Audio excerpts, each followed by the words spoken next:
دشاکنی سوری شورشینه دشاکنی باچکه لجل والا سورم سرودی آشنبونم ربا دشمن دخینی ربا دشمن دخینی من مالای سوری شورشینه دشاکنی سوری شورشینه دشاکنی من باچکه لجل والا سورم سرودی آشنبونم ربا دشمن دخینی ربا دشمن دخینی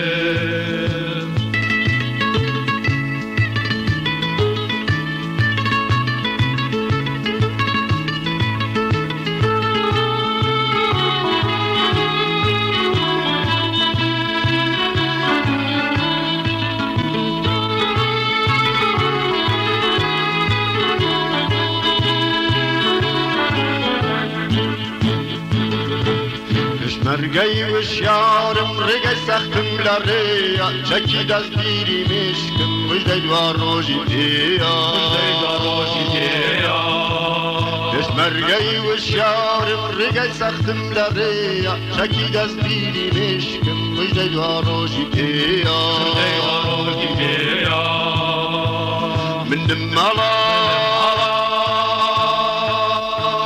سوری شورشینه دشاکنی سوری شورشینه دشاکنی باچکه لجل والا سورم سرودی آشنبونم ربا دشمن دخینی ربا دشمن دخینی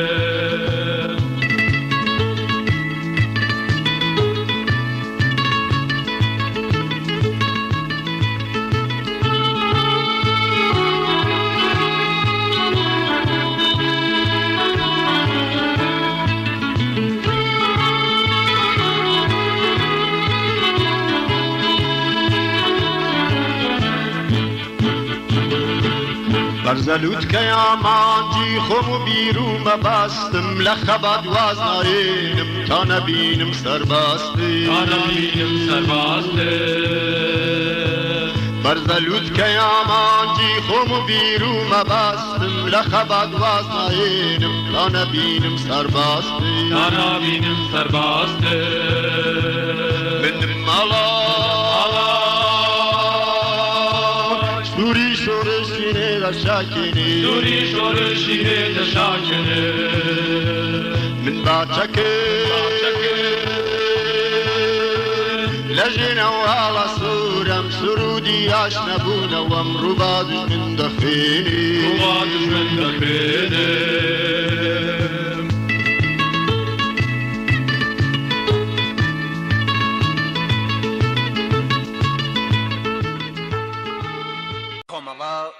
هەرگیز نامرێت لە شعرەکانی ژاکاو.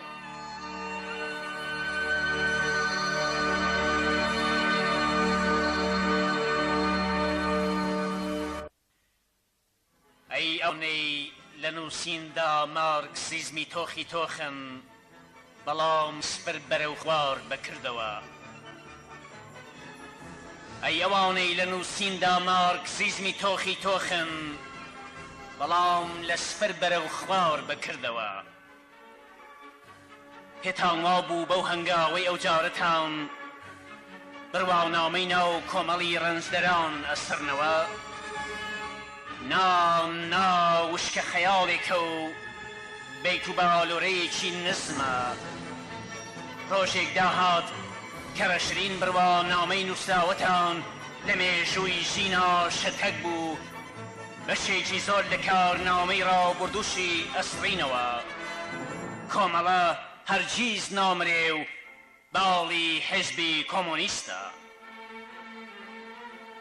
ئەی ئەوانەی بۆ ئاوەدانی سەرچاون، ئەی ئەوانەی قاڵبووی کار و جێمتمانەی ڕەنجدەرانن، زانیتان چۆن ئەو باڵە لە ناو لێژ و ڕژدی مێژووی چەندین ساڵەی ڕابردوودا لەان قەستی نزمی کۆنی سەرمایەدا لە مەیدانی ململانەی هەردوو باڵی بۆرژوازی ژوور و دەردا چەندەها گیانی بەخت کرد تا ئەو ڕچەپڕ لەوەی شومەی تەخت کرد کۆمەڵە هەرگیز نامرێ و باڵی حیزبی کۆمۆنیستە گوێڕاگرن ئەی ئەوانەی ڕاڕان یا خۆ دوورە پەرێز گوێڕاگرن ئەی ئەوانەی ڕاڕان یا خۆ دوورە پەرێز سەرنج نادەن لەو گژنیژە ئاڵۆزانەی ناو زەلکاوی نقمبوودا کە کاوێژی ئەو ڕاوێژە تو دەئیستە چەندە نزمە و چەندە زامی ئاواڵەیە و چەندە بەکردەوە دوورە لە کۆمۆنیزم و لە مارکسیزمی کرێکاری کۆمەڵە هەرگیز نامرێ و باڵی حیزبی کۆمۆنیستە ئەی هاوڕێیانی پێشمەرگە هەڤاڵانی خەباتی سوور کۆڵنەدەرانی پش و درێژ بەرچەوی زمانی ڕێگەی دوور پێگەیشتن کە کامە ڕابەرتاسەرە لە کامە سەنگەر ڕەنجدەرە کۆمەڵە هەرگیز نامرێ و باڵی حیزبی کۆمۆنیستە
ئێمە دارێک کە لە زرگوێ سەقاندومانە ڕیشەکەی لە سینە و مەهاباد و سەقز ئاو دەدرێ ئەگەر ئەو ڕیشەیە لەوێ ئاو نەدرێ مانەوەی ئەو دارە ئەرزشێکی زۆری نییە بۆ ئێمە لانێکە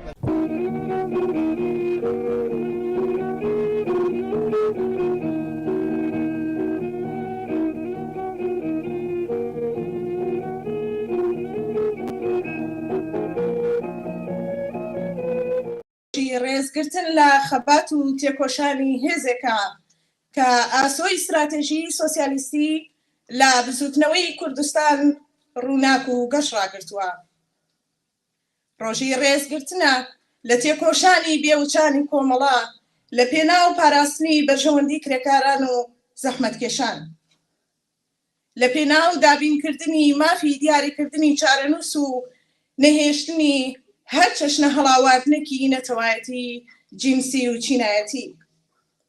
ڕۆژی ڕێزگرتنە لە یادی ئازیزی هەزاران تێکۆشەری کۆمونیست و شۆڕژگێڕ کە لە سەنگەرەکانی خەباتی شۆڕژگێڕانە و لە ڕیزەکانی کۆمەڵە و حیزبی کۆمونیستی ئێراندا بۆ ئامانجی بەرزی سۆسیالیزم سەربەرزانە گیانیان بەخت کرد.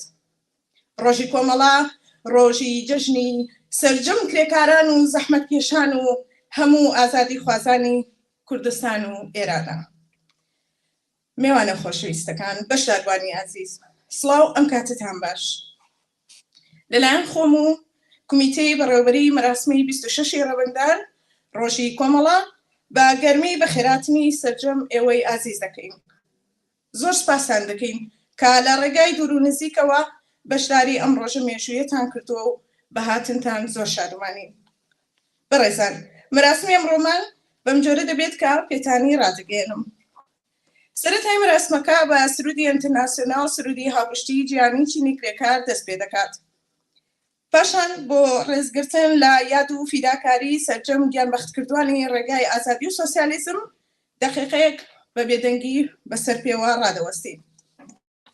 بێدەنگیەکەمان بە خوێندنەوەی پەخشانە شارێک بە دەنگی هاوڕێ فەرهاد مەجیدی دەشکێنین. پاشان هاوڕێکەری مەمانی ئەندامی کمیتەی ناوەندی کۆمەڵە دێت و بەم بوونەوە وتارێکتان پێشکەش دەکات.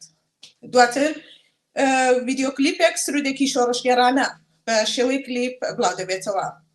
لە درێژەی بەرنامەکانی ئەم شۆمان هاوڕێانی کۆڕی سرود دێن و سرودی ڕێکخەباتمان پێشکەش دەکەن. هەروەها ناوە ئەو ترات و پەیامە پیرۆزبایانەی کە بە بۆنەی ئەمڕۆ بەدەستمان گەیشتووە دەخوێندرێنەوە. دواتر هونەرمەندان ئاناهیتا و جعفەر بە پێشکەشکردنی کارێکی هونەری مەراسمەکەمان دەڕازێنەوە.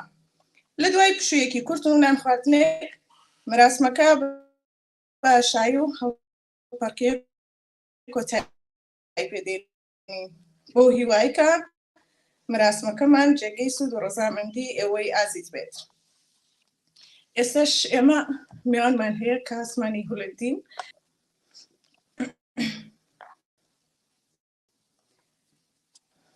Bestalen. Hartelijk welkom bij deze speciale bijeenkomst ter ere van de oprichting van Comala. Wij zijn vereerd en blij dat jullie hier allemaal zijn.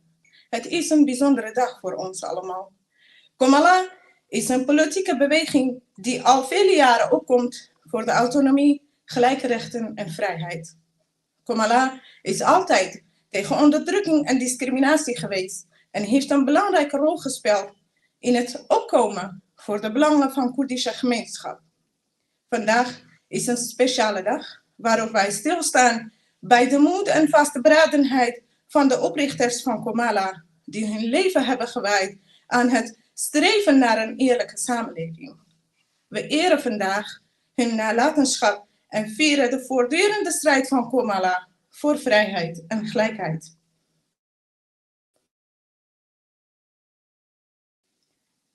Na 9 jaar en enkele maanden van geheime activiteiten begon Comala op 12 februari op 1979, toen het Iraanse volk in het opstand kwam tegen het regime van Shah.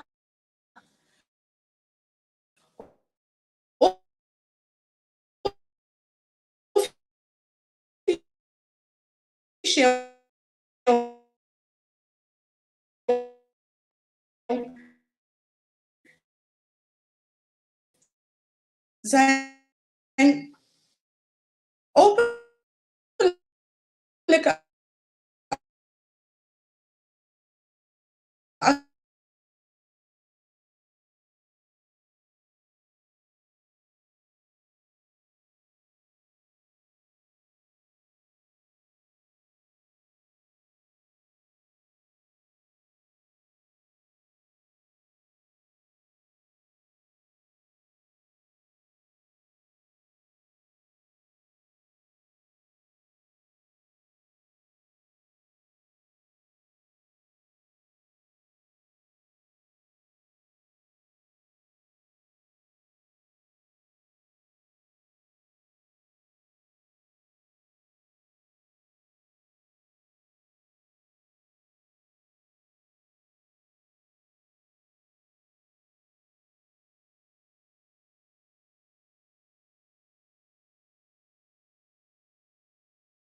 Komala, als de Koerdische organisatie van Communistische Partij van Iran, heeft door zijn communistische activiteiten in zijn strijd voor het leven met succes prestatie behaald en heeft er met volle harding voor gezorgd dat deze behouden blijft tot de overwinning.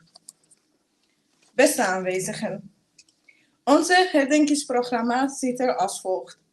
Zometeen komt kameraad Hemmen het programma voor vanavond in het Farsi aankondigen. Dan begint officieel ceremonie met de internationale anthem van de Wereldsolidariteit van arbeidsklasse. Daarna zullen we een minuut stilte houden ter ere van onze kameraden en de strijders die hun leven hebben gegeven aan de vrijheid en socialisme.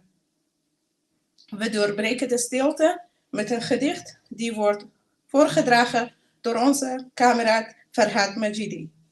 Daarna de heer Karim Amani, Centraal Comité-lid van Komala, houdt een toespraak in het Koerdisch. Jullie hebben de vertaling van zijn toespraak als het goed is van collega's ontvangen. Daarna wordt het revolutionaire lied uitgezonden. En tussendoor worden tractatie, felicitatieberichten van de partijen wordt het voorgelezen. Daarna komt onze koor een revolutionaire lied zingen voor jullie. Aan het eind de heer Jafar en zijn dochter Anahita komen optreden. We sluiten de ceremonie af met gezellig samen dineren en dansen. Veel plezier en nogmaals hartelijk dank voor jullie aanwezigheid.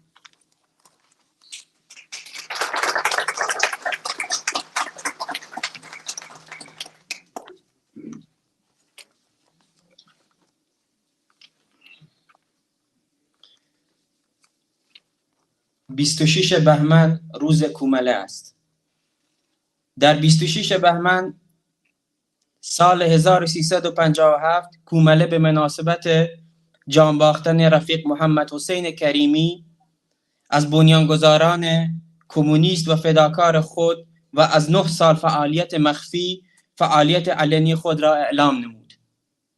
اکنون بیش از 4 دهه از فعالیت بی‌وقفه کومله علیه ستم و استثمار به حقوقی مردم ستم دیده کردستان و ایران می‌گذرد.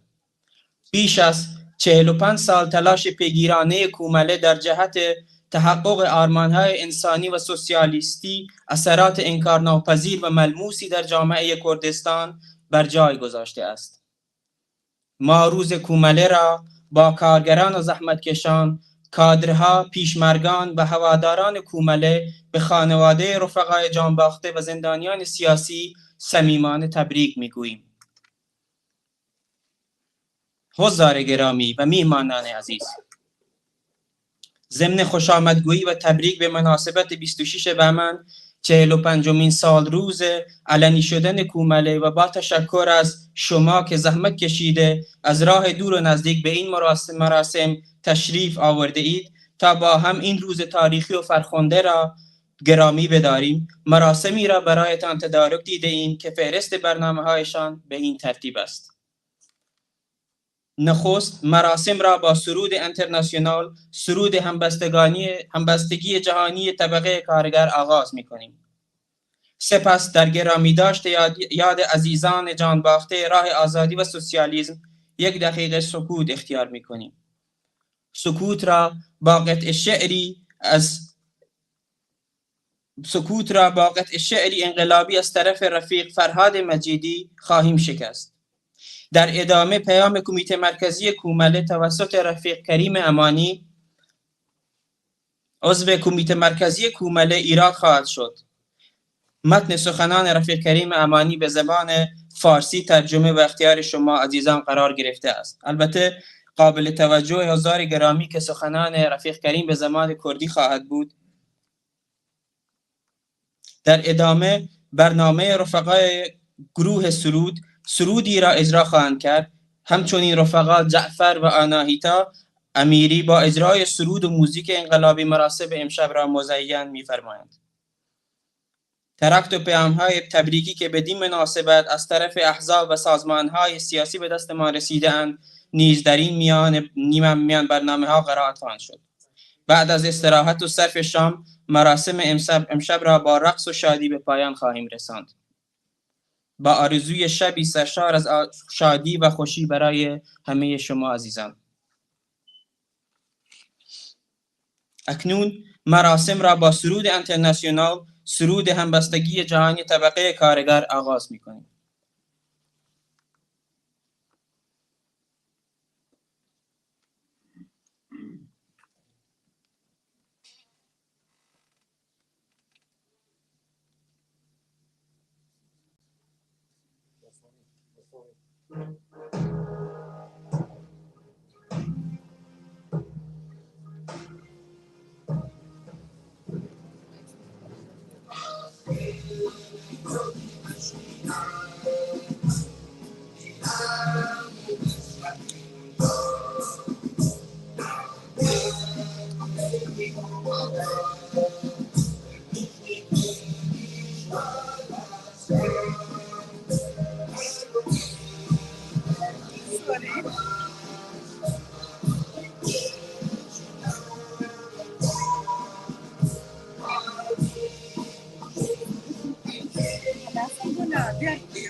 در گرامی داشته یاد عزیزان جانباخته راه آزادی و سوسیالیسم 1 دقیقه سکوت اختیار می‌کنیم.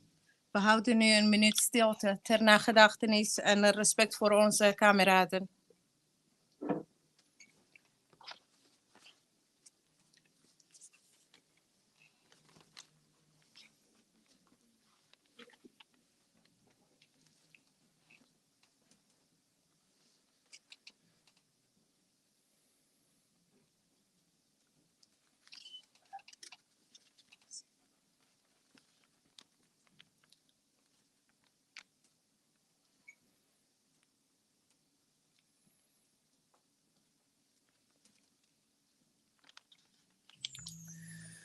ئێوە ئەی گیان بەخت کردووان ئەستێرە گەشاوەکانی ئاسمانی چەوساوەکانن کانی تەقاوەی قاقڕستانی ژیانی بێبەشانن ئێوە بە خوێنی گەشتان جۆگەلەی ژیانی بەرابەرتان هەڵبەست ئێوە بە ورەی پۆڵایینتان نەمامی ئازادیتان ناشت ئێوە باڵای بەرزی ئاسمانن کڕنوش نابن ئاڵای سووری کرێکاران لە پەیژەی چەک و فیشەکدانی ئێوە هەڵچوو باڵای هەڵبڕی ئێوە سرودی هەستانن ئێوە مارشی ڕاپەڕینن کرێکاران ڕێژەی ئەووەڵی مانگی مەی پێدەڕۆن ئێوە سەڵای ژیانی نوێن زەحمەتکێشان پێڕاو دەبنەوە ئێوە قاوسپەن قاقای سەرکەوتنن چەپلە ڕێزانی ناو سەنگەرن کرێکاری پێشمەرگە بینتان دەخواتەوە ئێوە چەکی بیرن لە دەستی کرێکاری پێشمەرگە ناکەوێ خوێنی ئێوە خوێنی خوڕێنی ئێوە مانیفیستی مامەی کرێکاری پشت کۆمەڵبوویە چەکتان کرچێک و خوێنتان خوێنی گەش و سوورتان کلی بەرابەریە لاو پیرەهەتی وبار چاوی شۆڕەشی پێدەڕێژێ ئێوە ورن ڕاپەڕینن چەکن ئاڵای سوورن کرێکارن یادتان بەخێر سپاس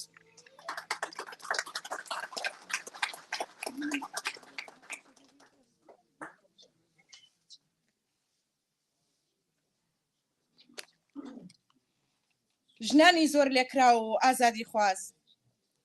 ئێوە کە بە ڕەگ و پێستەوە ئازاری چەزووی تەحقیر و ژێردەستەییتان چەشتووە و لە زمانی کۆمەڵەوە پەیامی خەبات بۆ نەهێشتنی ستەم و نابەرابەریتان بیستووە، لە ڕۆژی کۆمەڵەدا جارێکی تر ئیرادەی خەبات و تێکۆشانتان پتەوکەن.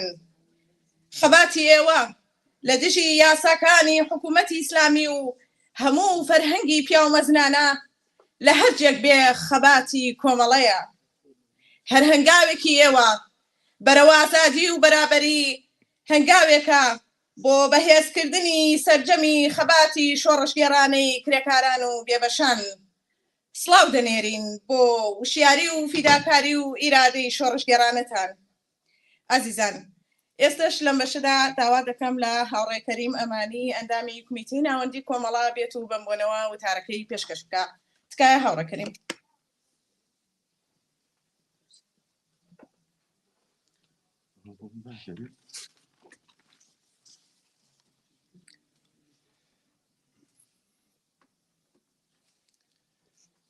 میوانە بەڕێزەکان، نوێنەری حیزبولانە سیاسیەکان، هاوڕێیان، ئێوارەتان باش. لەلایەن کۆمیتەی مەرکەزی کۆمەڵەوە پڕ بەدڵ بە خێراتنی هەموو لایەکتان دەکەم کە زەحمەتان کێشاوە لە ڕێگای دوور و نزیکەوە بەشداری ڕێزگرتن لە 54مین ساڵی دامەزرانی کۆمەڵە، 45مین ساڵی ئەلەنی بوونەوەی هەڵسوڕانی ئەم تەشکیلاتە. زۆر بەخێر بێن بۆ مەرەسمەکە، خۆشحاڵتان کردی. پێویستە ئەوە بڵم کە مەراسمی ڕۆژی کۆمەڵا یا یادکردنەوە لە 26 ڕێبەندان ڕۆژی کۆمەڵا بۆ ئێمە لەگەڵ ئەوەی کە یادێک دەکەینەوە لە مێژووی ئەو جەریانە، چاوێکیش دەگێڕین وەکو دەرفەتێک لەو مەجالە ئیسفادە دەکەین، چاوێک دەگێڕین بەسەر ڕووداوەکانی جیهان ناوچەکە و ئێراندا بە شێوەیەکی زۆر کورت و خۆلاسەوار بۆ ئەوەی کە لێڕای ئەوەی کە خوێندنەوەیەکی دروستمان لە بارودۆخی ئێستای جیهان و ئێران و ناوچەکە بێت. لە هەمان کاتیشدا پێویستە ئێمە بەرنامە، استراتێژ و سیاسەتی دروست و گونجاومان لەگەڵیدا هەبێت.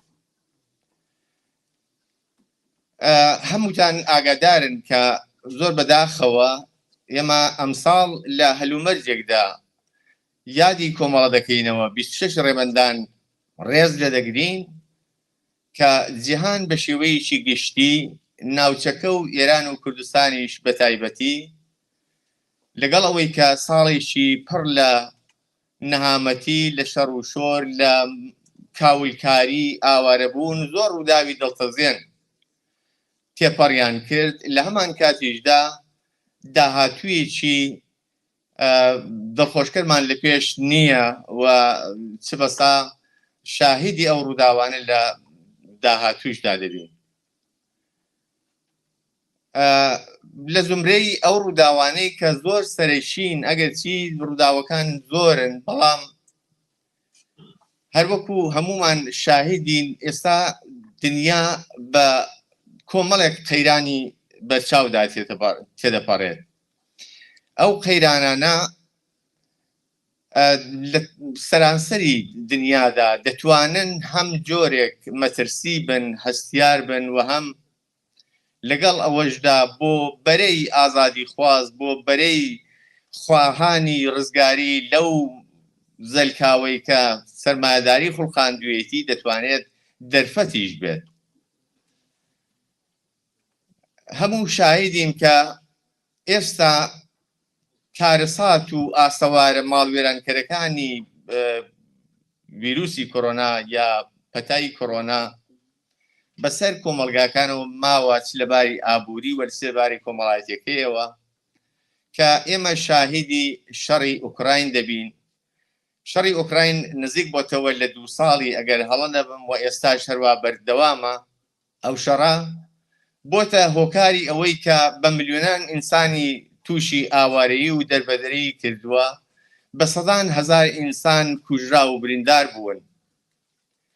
هاوکات لەگەڵ ئەو شەڕە لە شوێنێکی دیکەی ئەم جیهانە لە گۆشەیەکی دیکەی ئەم جیهانە لەلایەن دەوڵەتی ئازەربایجانەوە هێرش دەپێتە سەر قەرەباغ و لەبێش پاکتاوێکی نەتەوەیی ڕوودەدات کە ئەو پاکتاوە نەتەوەییە بە هاوکاری دەوڵەتی تورکیا و ئیسرائیل بەڕێوە دەچێت. لە هەمان کاتدا هێرشی دڕندانەی ئەرتەشی تورکیە دەبینین یا شاهیدین بۆ سەر ناوچەکانی ژێردەسەڵاتی حکوومەتی خۆبەڕێوەبەری ڕۆژاوە کە ئەو هێرشانە بە شێوەیەکی زۆر بێبەزەیانە و جنایەتکارانە لە دژی ئەو ناوچانە لە ئارادایە. لە هەمان کاتدا شەڕی غەزە کە وەکو زیندانێکی سەر ئاوەڵە دەیناسین یا پێناسە دەکرێت، ئاوارەبوونی بە ملیۆنان ئینسان، وێرانبوونی تا ڕادەیەک دەتوان بڵم بە تەواوەتی ژێرخان و ماڵ و حاڵی خەڵکی ئەو ناوچەیەی لەخۆ گرتووە و ئاکامەکەی بۆتە ئەوە. لەگەڵ ئەوەدا لە ناوچەیەک یا هەندێک ناوچەی دیکەی دنیادا هەژاری، فەقر، نەداری باعیسی ئەوە بووە کە بۆ نمونە لە وڵاتەکانی ئەفریقا، لە بەشێک لە وڵاتەکانی ئەمریکای لاتین بۆتە هۆی وەڕێخستنی شەپۆلێک ئاوارەیی و ئەو شەپۆلە ئاوارانەی بە زۆری ڕوو لە وڵاتەکانی ئوروپا دەکەن. لە هەمان کاتدا لەگەڵ هەموو ئەم دیاردانەدا یا ئەم ڕووداوە دڵخەزێرانەدا شاهیدی سەرهەڵدانی ڕەوتگەلێک جەریانگەلێکی نئۆفاشیست لە وڵاتەکان بۆ نمونە لە ئیسپانیا، لە سوئێد، لە هۆلەند، لە ئیتالیا، ئاڵمان، فەڕەنسا، ئارژانتین و چەند وڵاتی دیکە ئەم جریانانە سەریان هەڵداوە و کاریگەری و تەسیریان هەیە ئێستا. هەموو ئەوانەوە لە پەنا ئەوەشدا وەزعیەتی ژینگە، بارودۆخی ژینگەش چەندان جیاواز نییە لەو کارە ساتانەی دیکە کە تووشی وێرانکاری و لە ناوچوون بۆتەوە. هەمووی ئەمانە ئەوەمان پێدەڵێت کە ئێمە یان لانیکەم خەڵکی زیان دیتوو لەو کارە ساتانە دەبێت پشت بە هیمەتی خوان ببەستن بۆ ئەوەی کە ڕزگاریان بێت لەو زەلکاوەی کە نظامی سەرمایەداری خوڵقاندوێتی. نظامی سەرمایەداری بەم هۆکارانە سەلماندی کە ئەگەر سەردەمێک بۆ خۆی هۆکاری پێشکەوتن و ژیانێکی خۆشتر بۆ ئینسانەکان بوو، بەڵام ئێستا ئەمەلەن کۆسپە لە بەردەم ئەو ڕەوتەدا و ئیتر شایانی ڕێبەریکردن و بەرەو پێشبردن یا ئیدارەکردنی جیهانی نییە. بۆیە کۆمەڵانی خەڵکی کرێکار و زەحمەتکێش چینی هەژاری کۆمەلگاکان لە هەموو ئاستی دنیادا دەبێت بە هیمەتی خۆیان پشت بە هێزی خۆیان ببەستن بۆ ئەوەی کە بە ئیرادەی خۆیان ڕەوڕەوەی ڕەوتی ئەم مێژووە بێننەوە سەر ڕێسکە و سەر ئاراستەی خۆی و دنیایەکی شیاوتر، ژیانێکی خۆشتر لە داهاتوودا ئاسۆکەی بخەنە بەردەمی مرۆڤەکان. جیا لەوانە ئەگەر باس لە جنایەتەکانی هەندێک لەو شەڕ و ماڵوێرانەیانەی کە باسم کردن بکەین، دەوڵەتی تورکیا ماوەیەکی زۆرە هێرشێکی ئاسمانی دڕندانەی کردوتە سەر ناوچەکانی ژێردەسەڵاتی هێزەکانی سووریای دێمۆکرات و بە شێوەیەکی زۆر دڕندانە جنایەتکارانە و بێبەزەیانە ئەو ناوچانەی کردوتە ئامانج، بە شێوەیە کە ئامانجی سەرەکی دەوڵەتی تورکیا لە ناوبردنی ژێرخان و پرسی ئابووری و تەنانەت یعنی هەر گۆشەیەکی کە بۆنی ژیان یا پێویستیە بۆ ژیان ئەوانەی کردوتە ئامانج بۆ لە ناوبردنیان.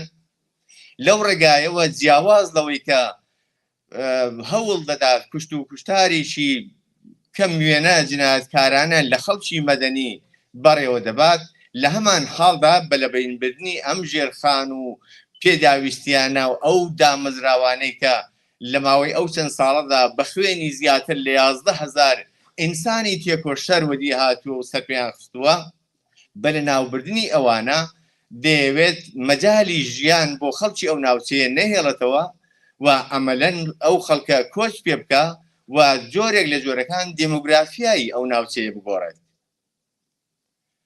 لە پەنا ئەوەدا دەوڵەتی ئیسرائیل بە شێوەیەکی زۆر دڕندانە هێرشی کردێتە سەر فەلەستین، سەر غەزە و لەگەڵ ئەوەیدا کە کارەساتێکی کەم وێنەی مرۆڤی خوڵقاندووە جۆرێک دەتوانین بڵێن ئیمکانی ژیان یا سەرچاوەکانی ژیانی لەو ناوچەیە بە تەوری کولی ناو بردووە.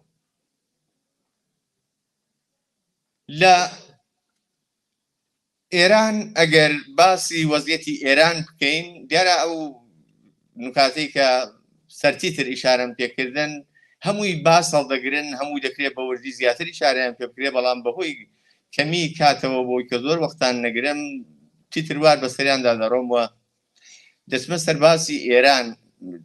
لە ئێران ئێستا هەم حکوومەت و هەم جەماوەر لە بەردەم جۆرێک ئاڵوگۆڕی هەم مەترسیدار و هەم دەتوانێت ئومێدبەخش و ئومێدوارکونەندە بێت تا ئەو جێگایی کە بە وەزعیەتی ڕەژیم دەگەڕێتەوە. ڕژیمی ئیسلامی هەر لە سەرەتاوە دیارە لە قەیراندا خوڵقا بە قەیران لەدایک بوو و هەتا ئێستاشی لەگەڵ بێت بە خوڵقاندنی قەیران ژیانی خۆی تا ئێرە هێناوە و بەقای خۆی تەزمین و گارانتی کردووە. بەڵام لەم ساڵانەی ئاخریدا بە تایبەت ئیتر ماشێنی کوشتار و ئێعدام و سەرکوت و ئەشکەنجەکانی گەیاندوێتە ئەو پەڕی خۆی، گەیاندوێتە لووتکەی خۆی. ڕژیم لە ناوخۆی وڵاتدا لە هەموو بوارێکەوە تووشی قەیرانی لە چارە هەڵنەگراتووە، لە بواری ئیدۆلۆژی، لە بواری ئابووری، لە بواری سیاسی، لە زۆر بوارەکانەوە هیچ ڕێگا حەلێکی بۆ چارەسەری ئەو قەیرانە نییە. لە رابطە لەگەڵ سیاسەتی دەرەوەیدا هەموو شاهیدی ئەوە بووین کە نمونەی ئاخری، یعنی سەرڕای هەموو ئیدعا و هەڕەشە و گوڕەشەیەکی کە بەردەوام دەیکرد وەک هێزێکی خاوەن جێگە و پێگە لە ناوچەکەدا هەمیشە شاخوشانەی شێشاوە بەرامبەر بە هێزەکانی دیکە، بەڵام لە ڕووداوی غەزەدا لە شەڕی غەزەدا دیتمان کە نەک هەر ئەمەلەن بەکردەوە هیچ شتێکیان لەدەست نەهات، هیچ کاردانەوەیشیان نەتوانێت بێت، بەڵکو هەر لەو ئاستەدا کە هیچیان لەدەست نەهاتووە بۆ ڕابردووەکە جۆرێک پاکانەیان کرد. یعنی ئەوەی کە جۆرێک ڕیاکارانە وتیان ئێمە دەستمان لەو ڕووداوانەدا نییە، ئێمە ڕاستەوە خۆ بەشداری ئەوە نین و پاکانیان کرد. لە هەمان حاڵدا لە زمان خودی خامنەییەوە بە شێوەیەکی زۆر فریوکارانە ئەوە ڕاگەیەندرا کە ئێمە هیچ کات لە سوورەتدا ئەوە زۆر تەناقوزی هەیە لەگەڵ ڕابردوویان لەگەڵ شعارەکانی گوزەشتەیان کە ئێمە هیچ کات هەوڵی لە ناوبردنی ئیسرائیلمان نەداوە. لە شوێنێکی دیکە بۆ نمونە لە کاتی هێرشی ئازەربایجان بۆ سەر ئەرمەنستان لە قەرەباخ تەنیا ڕێڕەوێک کە ئیمکانی ئیرتیباتی ئێران و ئەرمەنستانی پێکهێنابوو بۆ ئەو ڕێڕەوە نەیتوانی هیچ کارێک بکاوە، نەیتوانی پێش بە هێرشی یا داگیرکردنی ئەو ڕێڕەوە لەلایەن ئازەربایجانەوە بگرێت.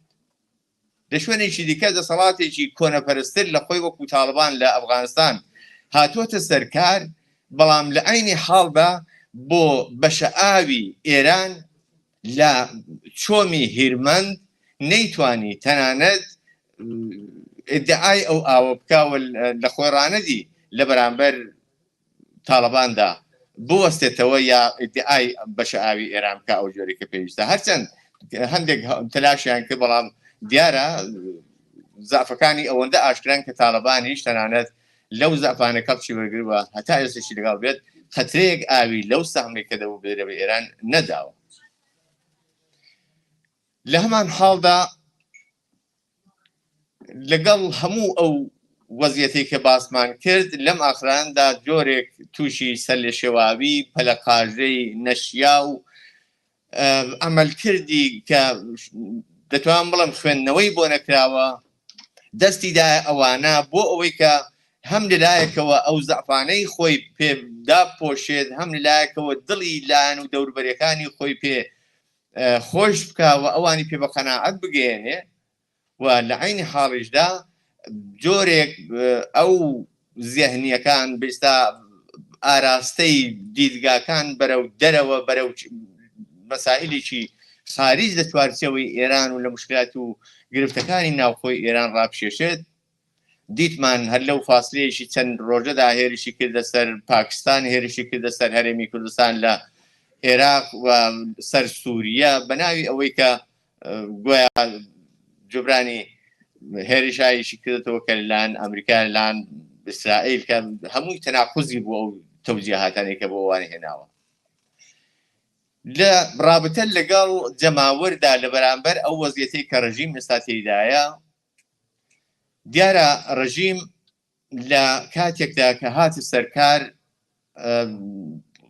دەتوان بڵم بەداخەوە زۆر ئەوان فریبانە لەو لەگەڵ ئەوەی کە لە ئیدۆلۆژی ئیسلامی شیعە ئیستفادەی کرد بەڵام لە هەمان کاتدا لە پۆپۆلیزمیشی ئیسلامی ئیستفادەی کرد بۆ فریودانی ذهنی خەڵک و بە تایبەت توێژێک جیلێکی ئەو سەردەمەی ئینقلاب کە بە داهاتووی ئەو ڕەوتی ئیسلامی شیعە ئومێدەواریان بکە و جۆرێک سمپاتی پێ پەیداکردن و هەر ئەوەش بوو ڕێگەی خۆشکرد کە بە ئاسانی بتوانێت شۆڕشی 57 بەلارەدا ببات و دەسەڵات بەدەستەوە بگرێت و هەتا ئێستاشی لەگەڵ بێت هەر بەپێی ئەم ئەوان فریبیانە بەپێ و فریوکاری و ئەو پۆپۆلیزمەی کە من ناومنا درێژەی بە ژیانی خۆی داوە بەڵام ئەو جەمعیەتە یا ئەو کۆمەڵێکە لە سەردەمی هاتە سەرکاری ڕژیمی کۆماری ئیسلامیدا جۆرێک متەوەهم بوون بە ڕژیم و چوونە پاڵی و مەجالیان پێبدا کە ئەم 45 ساڵە تەمەنی درێژ بکاتەوە لە ساڵی 96 و 98 بەملاوە بە تایبەت دوای شۆڕشی ژینە لە 401دا ئیتر ئەو تەوەهمەی خەڵک کە دیتمان وەکو ئامرازێک بوو بۆ ئیستفادەکردنی ڕژیم بۆ درێژەی دەسەڵات بۆ چێشانیان بۆ پای سندوقەکانی دەنگدان دەیتوانی لەوە کەڵک وەگرێت لەوە ئیستفادە بکە کە هەر جارێک بە ناوێک جارێک بە ناوی سازەندەجی جارێک بە ناوی ڕێفۆرم و چێرەکانی دەگۆڕی هەموو جارەکان دەیتوانی تاو کاتانە خەڵک تاڕابدەیەک لە دوێبری سندوقەکانی دەنگدان کۆ بکاتەوە بۆ جۆرە مەشروعەتی بۆ خۆی دەکڕی چە ئەوەی کە لە ناوە جۆرێک بە کۆمەلگای دەگەیان کە خەڵکی دەگەڵەوە هەم ڕوو بە دەرەوەش دیتوانی لە دیپلۆماسیدا ئەم بێسلان نمایشەی کە خەڵک ڕوو دەکاتە سەر سندوقەکانی دەنگدان تەبلیغاتی پێ بکاوە لە دادسەد و بدەبستانی دیپلۆماسی خۆیدا لەگەڵ وڵاتانی دەرەوە کەمش لێ وەردەگرێت بەڵام لە ئاخرین انتخاباتدا کە ڕئیسی بەرهەمی ئەو انتخاباتە بوو دیتمان کە کەمترین ڕێژە لە مێژووی کۆماری ئیسلامیدا خەڵک بەشداری انتخاباتی کرد و بەدڵنیاییەوە ئێستاش کە بۆ چەند ڕۆژ یا چەند هەفتەیەکی دیکە انتخاباتێکی دیکە لە پێشە بەپێی خودی ئەو تەحقیقاتێک کە بۆخواان کردویانە نەتایجی ئەو لێکۆڵینەوانی کە بۆخواان کردویان لە ڕسانەکانی دەبڵاوی دەکەنەوە شاید زیاتر لە 15% دەویست بەوتەی خۆیان بەشداری هەڵبژاردننی داهاتوو ناکەنەوە نیشان دەدا کە خەڵک ئەوەی کەوتمان ئەو جیلێکە ئەو کات متەوەهم بوو ئەوانش تەنانەت تەوەهمیان نەما و لەگەڵ ئەوەشدا خودی شۆڕشی ژینە ئیتر فەرهەنگی ئێرانی بە تەواو مەعنا تووشی گۆڕانکاری کرد تووشی گۆڕانکاری کرد بۆ مانایی کە ئیتر ڕژیم ئەگەر تا ئەو کات ئامرازایشی بەدەستەوە بوو بۆ درێژەی بەقای خۆی بۆ فریودانی خەڵک جۆرێک لە فەرهەنگ و لە ڕیاکاری تێکەڵەیەک لەوە دەیتوانی درێژە بەدەسەڵات بدا ئیتر شۆڕشی ژینە تەسیرەکەی تا ئەو ڕاددەیە بوو کە فەرهەنگی ئێرانی بە تەوری کولی هێنا ژێر پرسیار و ئاڵوگۆڕی بنەڕەتی تێدا دروست کرد ئەم ئاڵوگۆڕانە لەگەڵ ئەوەدا کە ویستی جیلێکی نوێ بوو بەڵام لە هەمان کاتدا پێداچوونەوەیەک بوو بەڕابردوو جۆرێک بوو حرەکەتێکی ڕەخنەگرانە بوو لە فەرهەنگی کۆن لە فەرهەنگی زاڵ و لە هەمان کاتدا جۆرێک بەرنامەیەکیش بوو کە ئیرائەیاندا بۆ داهاتوو و بۆ جێگیرکردنی ئەم فەرهەنگی کە تا ئێستا زاڵ بۆ بەسەر کۆمەلگادا ئێمە دیتمان کە لە تووری 45 ساڵی ڕابردوودا کۆماری ئیسلامی کە بنەڕەتی هەر کۆمەلگایەک بۆ سازانی هەر کۆمەلگایەک پەروەردەکردنی هەر کۆمەلگایەک لە ئامۆژ پەروەرشەوە دەست پێ دەکات ئەو هەر لە سەرەتاکانە و دانیشگاکانی بەس بە ناوی ئیسلامیکردنی 2 ساڵ ئەو کات دانیشگای داخست بە دوای ئەوەدا ناوەڕۆکی بە ئیسلاح خوێندنەکانی زانکۆی گۆڕی و بە شێوەی خۆی ویستی خۆی چوارچێوەی دانیشگاکانی داڕشتەوە دانیشگاکانی دایر کردەوە لە مەدرسەکان دەستکاری تەواوی ناوەڕۆکی مەدرسەکانی کرد بەو ئومێدەی کە ئەو جیلەی لەو مەدرسانە لەو قوتابخانانە دەرس دەخوێنن و پەروەردە دەبن و باردێن لە داهاتوودا دەبنا جیلێکە سەمپاتی ئیسلامی شیعە و وەک ئەو خۆیان بەو فکریەتە کۆنەپەرستانەوە باردێن و ئەو جۆرەی کە توانی لە کۆمەلگایەکی وەکو غەزە وەکو یەمەن وەکو بەشێک لە سووریا لە بەشێک لە ناوشیعەکانی عێراقدا توانی ئەو تەسیراندا بنێ کۆمەلگای ئێرانیش بکات بە هاوشێوەی ئەوانەوە لەو جیلێکی ئاوە پەروەردە بکات بەڵام هەروەکو دیتمان لە هەموو بوارەکانی دیکەیدا ئەگەر ڕۆژ بە ڕۆژ لەگەڵ ئەوەی کە بەردەوام هەوڵی داوە بۆ بەقا بەڵام هەمیشەش لە هەر قۆناغێکدا هەنگاو بە هەنگاو پاشەکشەی کردووە هەنگاو بە هەنگاو لە ئامانجەکانی خۆی دوور کەوتۆتەوە چ لەباری سیاسیەوە چ لەباری ئیدۆلۆژیەوە چ لەبارەی جۆرێک نەسل سازیەوە و ئێستا دەبینین سەرڕای هەموو ئەوەی کە کوتمان لە مەدرسەکاندا ئەو هەموو کارەیان کرد ناوەڕۆکی کتێب و خوێندن و پڕیان کرد لە ناوەڕۆکی ئیسلامی مەغزی منداڵەکانیان هەوڵدا بە فکرێتی کۆنەپەرستی و دینی بشۆنەوە بەڵام ئەو جیلەی کە ئەوڕۆ دەیبینین دەی هەشتا دەی نەوەت و تەنانەت بەر لەوەش جیلێکن کە یاخی لە هەموو ئەو هەوڵانەی کە ڕژیم داوێتی جیلێکن کامیلەن بە پێچەوانەی ئەو بیست و ئامانج و بەرنامانەی کە ڕژیم بوویەتی و لە پێناویدا دنیایەک هەزینەی کردووە یعنی ئێستا دەبینین ئەو جیلەی کە ئەو هەموو هەوڵی لە پێنادادا سەر بە فەرزی خوددادان نادەن مزگەوتەکان چۆڵن خەڵک ڕویان تێناکە یالانی کەم ئەو جیلەی ئەو چەندەیە ڕووی تێناکەن لە ئاخرانەدا لە کاتێکدا کە ئیتر بە قەول ماڕۆت پەنا دەبات بۆ هەر بەلە بەشکاوێک بۆ درێژەی دەسەڵاتی خۆی ناچارە ئەگەر ئەو جیلە نوێیە ئەو جوانانە ڕووناکەنە مزگەوتەکان ئێستا بە عەکسی ئەوە مزگەوتەکانی مەدرسەکانی کردووە بە مزگەوت وە مەلاکان دەنێرێ بۆ مەدرسەکان و لەوێ تەدریس بڵێنەوە بەناوی تەدریس بەناوی جایگوزینی مەعەلیمەکان مەلا دەنێرن یعنی تەواو ئەوە پێچەوانە بۆتەوە ئەگەر لە شۆڕشی ژنژیاندا یەکێک لە هەرە بنەماکان یا هێماکان یا جۆرێک بنیادەکانی ئەو ئیدۆلۆژی ڕژیم مەسەلەی حجاب بوو حجاب توور هەڵدرا حجاب سوپێندرا و سەرڕای ئەوەی کە هەر لەم ماوە کوتەدا چەندین یاسا و ڕێسای کۆنەپەرستانی لەو پێناوەدا دەرکردووە بۆ ئەوەی کە ژنان وادار بکە کچان وادار بکەن کە تەسلیمی حجاب بن حجاب ڕعایەت بکەن بەڵام ئێستا ئەمەلەن وای دێهاتووە کە مەگەر ئەوەی کە پێشتر بە شێوەیەکی سنەتی حجابی بوو بێتن ئەگینا وێنەکان دەبینین تەسویرەکان دەبینین گزارشەکان ناوە ئێران دەبینین کە ئەمەلەن ئەوەی کە معنی نەمابێت مەسەلەی حجابە یعنی وەکو ئاخرین ئامراز ئەگەرچی ئێستا ڕژیم وەکو دوایین ئامراز ئێستا شار خۆی پێوە هەڵواسی و ئێستا شار تاکیدی لەسەر دەکا هەوڵی بۆ دەدا کە حتمما بیسەپێنێ بەڵام لەوەشدا تەنانەت شکستی خواردووە و لە هەمان کاتدا کوردستان کە بەشێکە لە ئێران بەشێکە لە ڕووداوەکانی ئێران لە هەمووی ئەو ماوەدا لە توولی 45 ساڵی ڕابردوودا کوردستان بەشێک بووە کە دانەبراو بووە لە ڕووداوەکانی ئێران. هەر ئێستاش خەبات و ناڕزایەتی خەڵک بە شێوازی جۆرا و جۆر دوای ئەوەی کە عیدەیەک وانمویان کرد کە شۆڕشی ژینا جۆرێک تەواو بووە یا شکستی هێناوە خەڵک چێتەوە ماڵێ، بەڵام ئەم شۆڕشە لە کوردستان و لە ئێرانیش بە شێوازی نوێ لە فۆرمی نوێدا هەروە بەردەوامە. لە کوردستان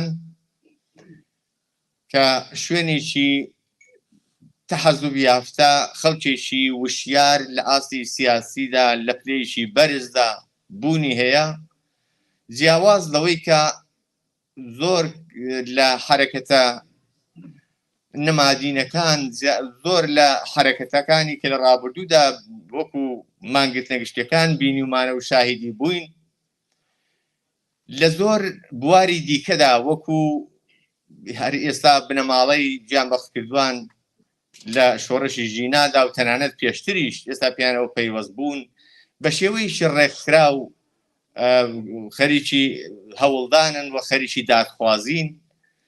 لە بەشی ژینگەدا مدافعین و بەرگریکارانی ژینگە پارێزمان هەیە کە بە شێوەیەکی خۆڕسک خۆیان ڕێخستووە لەو پێناوەدا کار و چالاکی دەکەن.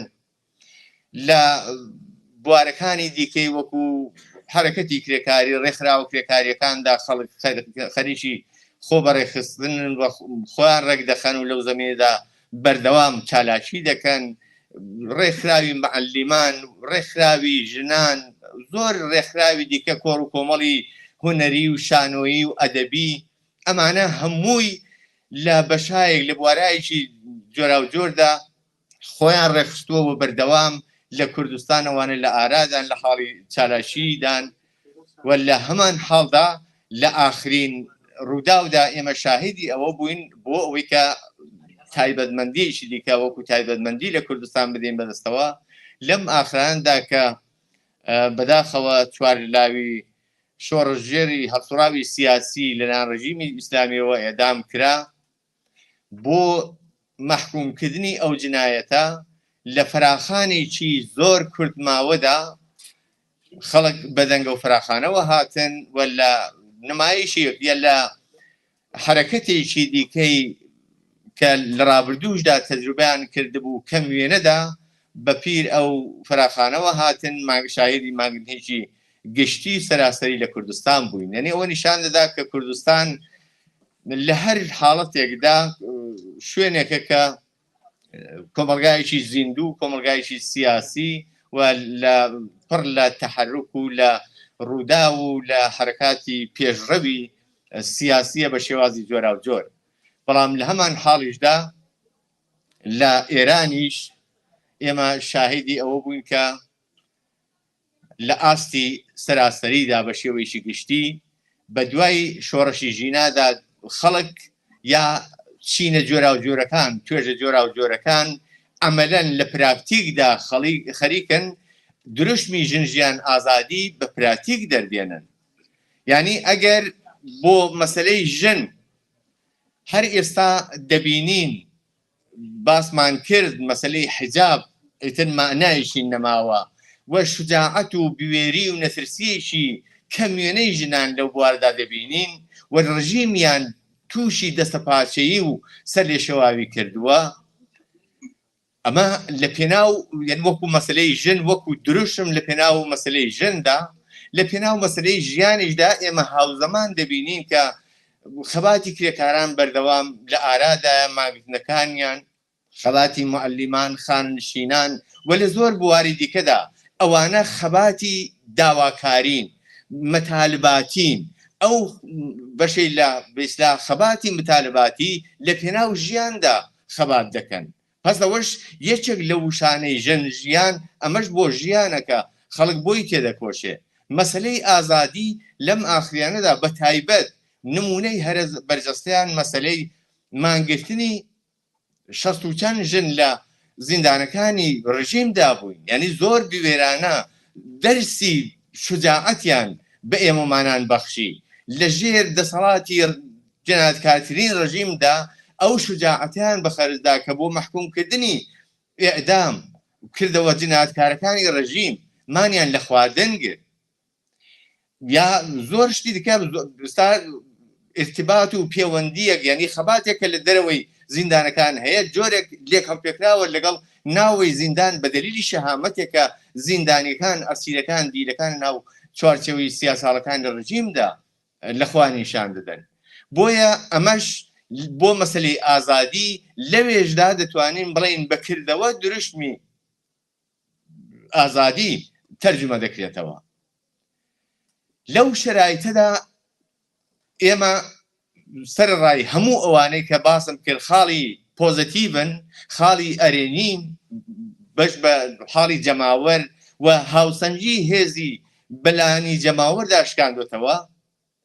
باسی لاوازی و بحران و خەیرانەکانی ڕژیممان کرد کە ئەمانە خاڵی بێسا بازم ئەرێنین بە نەفعی کۆمەلگا بە زیانی ڕژیم بەڵام هیچ کام لەوانە ناتوانن ئەو ئەرخیانەمان پێ بدەن کە سەرینی خاترجەمی بنینە ژێرسەرمان و پێمان وایە کە ئەم هاوسەنگیە خۆت بە خۆت دەتوانێت کارساز بێ و چارەنووسساز بێ لە داهاتوودا لە هەمان کاتدا ئەو شەرایطانە ئێمە دەتوانین هەم وتم ئومێدبەخش بیان بینین هەم دەتوانێت مەترسیش بێت یعنی دەتوانێت دەرفەت بێ بۆ ئێمەمانان وەکو جریاناتی ئازادی خواز جریاناتی چەپ و کۆمۆنیست ئینسانە ئازادی خواز و ستەم لێکراوەکان و هەم دەشتوانێت مەترسی بێت ئەگەر کەم تەرخەمی بکات ئەگەر نەزانێ لە پێناو ئەوەدا چ سیاسەتێک سیاسەتێکی ژیرانە حرەکەتێکی ژیرانە لە خۆی نیشان نەدات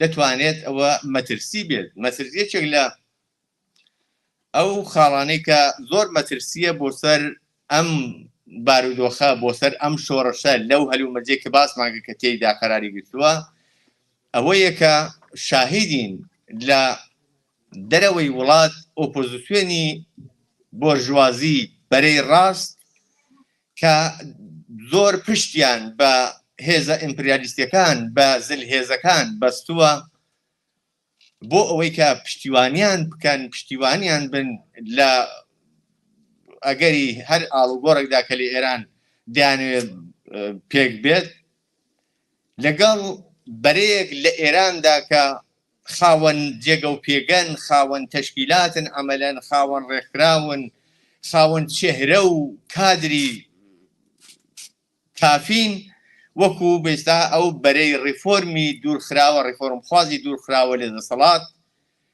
لێک نزیینبوونەوەی ئەوانە دەتوانێت مەترسی بێت هەروەکوتم بەو مەرجەی کە بەرەی چەپ بەرەی ئازادی خواز بەرەی ڕادیکاڵی کۆمەلگا لە پێناو ئەوەدا بەجددی سیاسەتی گونجاو و ژیرانە نەگرێتە پێش و ئیتحاد و یەکگرتووی سەراسەری و خەباتی سەراسەری ئیدامەی شۆڕەشی ژیان ئازادی لە مەفهومی خۆیدا بەو مانایی کە هەڵگری بوو پڕاوپڕ دەتوانێت ئەوە لە داهاتوودا هەڕەشە بێت بۆ سەر دەستکەوتەکانی ئەو شۆڕشە نکتەیەکی دیکە من بۆی کە زۆر کاتان نەگرم لە ئاخریدا ئیشارە پێ بکەم مەسەلەیەکی دیکە کە دەگەڕێتەوە سەر وەزعیەتی کوردستان یا هێزە ئۆپۆزیسیۆنەکانی کوردستان بریتیە لەو هێرشەی کە یا لەو هەڕەشانەی ئەم ئاخراندا ڕژیمی کۆماری ئیسلامی لەم ساڵانەی ئاخریدا و بەتایبەتیش لەم دوایانەدا کردیە سەر هەرێمی کوردستان یا دەسەڵاتی هەرێمی کوردستان لە عێراق بە بیانووی سنووردارکردنی مەودای چالاکی هێزی ئۆپۆزیسیۆن جێگیر لەو ناوچەیە دیارە ئێمە هەمیشە پێمان وا بووە کە هەمووی ئەو هەڕەشانە دەتوانن فقط بیانوو بن یعنی ئۆپۆزیسیۆن حضوری ئێمەمانان لەو هەرێمە بیانووە بۆ هێرشکردنە سەر بۆ پەلامار هێنانە سەر هەرێمی کوردستان لە عینی حاڵدا هەدەفی ئەسڵی یا سیبلی ئەسڵی ئەو ئامانجە خودی ئەو قوارەیە یا دەسەڵاتی هەرێمی کوردستانە سەرڕای هەموو کەم و کووریەکە ئەو حاکمیەتە یا ئەو نیمچە دەسەڵاتە لەوێکانە هەیەی بەڵام تەنانەت ئەوەش بە خەڵکی کورد بنەتەوەی کورد ڕەوان نابینن و دەیانەوێت ئەوە هەرچی زیاتر سنووردار بکەنەوە مەحدودی بکەنەوە لە ناوی ببن بۆیە خۆب ئێمەش لەوێکانە حضورمان هەیە و دەتوانێت بەهانەیەک بین لەگەڵ ئەوەشدا کە تلاشیش دەکات خۆب هەرچەند لە هێز و توانایی و لە هەڵسوڕانی ئێمە کەمتر بکاتەوە بێگومان ئەوەش پێ ناخۆش نییەوە خۆشحاڵ دەبێت.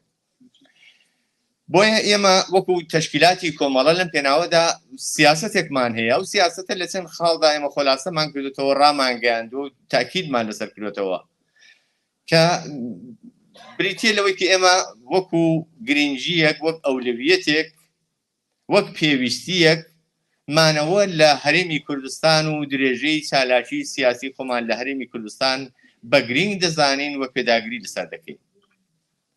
ئێمە پێمان وایە کە هەرێمی کوردستانیش وەکو هەموو ئەم وڵاتە ئوروپایانە وەک ئەمریکا، کانەدا، ئوروپا کە ئیمکانی چالاشیارم دانیشتێ ئەم شێوی ئێمە نمونەیەک لەو چالاشیانەیە ئیمکانی ئەو چالاشیانە هەیە پێمان وایە کە لە هەرێمی کوردستان لە چوارچێوەی هەرێمی کوردستانیشدا ئەو ئیمکانە هەم زەرورەتەکەی و هەم ئیمکانەکەشی تەنانەت چەند هێندەیە.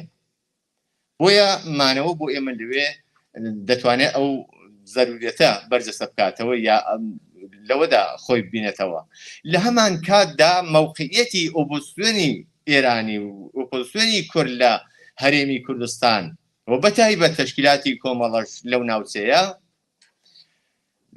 چەند هۆکاری دیکەش لە خۆ دەگرێت. یەکی ئەوەی کە خەڵکی هەرێمی کوردستانی عێراق و کوردستانی ئێران کە دەبێتە کوردستانی ڕۆژهەڵات دوو بەشی یەک نەتەوەن. ئەم دوو بەشە هاوچارەنووسن لە زۆر بواردا لە شکست و لە سەرکەوتنەکان یەکتردا هاوبەشن. جیاواز لەوە لە توولی ئەو ساڵانەدا بەدەیان هەزار کرێکار لە ڕۆژهەڵاتی کوردستانی ئێرانەوە ڕوویان کردوتە ئەو ناوچەیە خەریک کارکردنن. هەربەر لەوەش بەهۆی زەخت و زۆرەکانی هەرسەرەتاکانی هاتنە سەرکاری ڕژیمی کۆماری ئیسلامی و هێرش بۆ سەر کوردستان بە هەزاران ئینسانی دیکە چالاکی سیاسی کە سەر بە هیچ کام لە حزبە سیاسیەکان ڕەنگە نەبن بەڵام لەو هەرێمەنیش تەجێ بوون و ئەوانە بە جۆرێک تەنانەت ژیانیان لەگەڵ ژیانی خەڵکی ئەو ناوچەیە تێکەڵاو بووە. بەدەر لەوە هەر ئەو سنوورە دەرویەکە دەواازەیەکە سەرچاوە داهاتێکە بۆ هەزاران ئینسان کە بە ناوی کۆڵبەر لەوێ لە ڕێگای هێنان و بردننی کەلوپەل بۆ ئەم دیودی سنوور ژیانی خۆیان دابین دەکەن. لەگەڵ هەموو ئەوانشدا ئێمە پێمان وایە کە مانەوەمان لەوێ بە شێوەیەک دادنین کە یا دادەڕێژین کە بەسا زیان بە مووقعیت و دەسەڵاتی هەرێمی کوردستان بگەێنێ و نا لەگەڵ استراتێژی خۆمان لە بستنەوەی شۆڕژگەڕانەی کوردستانی ئێران و لەگەڵ سیاست و مووقعیت و پرەنسیبەکان یا لانیکەمی اعتباری سیاسی تەشکیلات و خۆشمان وەکو کۆمەڵە ناکۆک و نەگونجا و متەزاد نەبن. لە کوردستان بزوتنەوەی شۆڕژگەڕانەی کوردستان یان خەڵکی کوردستان بەگشتی بەردەوام بەشێکی جیانەکراوە و دانەبراو بووە لە ڕووداوەکانی سەرتاسەری لە ئێراندا. دەسپاس.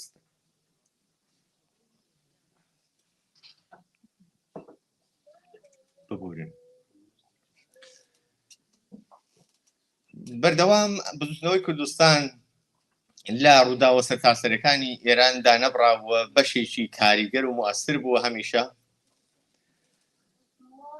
و ئەوە لە داهاتووشدا بێگومان ئەوەمان پێ دەڵێت کە ئەم لێکگرێدراوی لێکهەڵپێکراوی خەباتی کوردستان لەگەڵ خەباتی بەشی کرێکاری لەگەڵ خەباتی بەشی چەپ و کۆمۆنیستی بەشی ئازادی خواز و ڕادیکاڵی ئێران نابێت لێکدا ببڕێت. سەرنەویشتی دەسەڵاتی سیاسی بە تایبەت ئەو وڵاتانەی کە خەڵکی کوردیان تیانیشتە جێن لە هەر وڵاتێکدا لە ناوەندی ئەو وڵاتانەدا چارەسەر یان چارەنووسەکەی دیاری دەکرێت بەو هۆیەوە ئێمە پێمان وایە لە داهاتووشدا ئەوەی کە زۆر گرینگە تاکیدی دەبێت لەسەر بکەینەوە ئەو بەشەیەکە خەباتی خەڵکی کوردستان بە تایبەت لە ڕۆژهەڵاتی کوردستانی ئێران بەبەستمانە دەبێت ئیدامەی خەباتی خۆی بە بەشی ڕادیکاڵ بەشی چەپ و کۆمۆنیستی حرەکەتی سەراسەریەوە گرێ بدات لەوە دانەبڕێت و لەسەر ئەوە بەردەوام بێت. کۆمەڵە لە ماوەی 45 ساڵ خەباتی عەلەنی خۆیدا لە زۆر خاڵی وەسەرخان و چارەنووسوازدا خۆی ئازمون کردووە، تاقی کراوەتەوە، لە زۆر تاقیکردنەوەکاندا سەربەرزانە هاتۆتە دەرێ. ئێمە دڵنیاین کە لە داهاتووشدا لەگەڵ مەوقعیەتهایەکی ئاوا بەرەوڕوو دەبێت و بەسەرنجدان بەو ڕابردووە پرشنگدار و پڕتێکۆشان و شۆڕەژێڕیەکە بوویەتی سەرفرازیانەیەکە لە ڕابردوودا بۆ خۆی تۆمار کردووە و بەپێی ئەو ئەزمونانەی کە لە توولی ئەو ماوەیەشدا بەدەستی هێناوە لە داهاتووشدا لەگەڵ ئەو شرایطانە کاتێک بەرەوڕوو دەبێتەوە سەربەرز لە ئاو دێتە دەرێەوە ئیمتیحانی خۆی سەرکەوتوانە بەسەرنجام دەگەێنێت. هەر بۆیە داوا دەکەین کە ئێوەش پشتیوانی کۆمەڵە بن، پشتیوانی ئەو هێزە بن، ئێعتمادی پێ بکەن و کۆمەڵەش بەڵێن دەدات هەروەکو تا ئێستاژ وەفادار بووە لە داهاتووشدا لەسەر خەباتی چەپ و کۆمۆنیستی خۆی لە پێناو ڕزگاری ئینسانە بەندەست و ستەمدیتۆکان، لە پێناو بە ئامانجگرتنی بزوتنەوەی شۆڕژێرانەی کوردستان، لە پێناو ویست و خواستانەتەوەیەکانی خەڵکی کوردستاندا، هەروە شۆڕژێرانە هەروە ماندووی ناسانە درێژە بەو خەباتە دەدات. بەڵام لە هەمان کاتدا پشتبەستووە بە هێزی لە بن نەهاتووی کۆمەڵانی خەڵک، هەروەکو کۆمەڵە بەشێکن لە جەماوەری خەڵک لە بزوتنەوەی شۆڕژێرانی کوردستان و بزوتنەوەی شۆڕژێرانی کوردستانیش بێگومان بەشێکە لە کۆمەڵە وەک جەریانێکی چەپ و سۆسیالیستی لە کوردستاندا. کاتم گرتن و ئێوە شەرماندوو نەبن و سپاس بۆ جۆگرتن.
Thank you.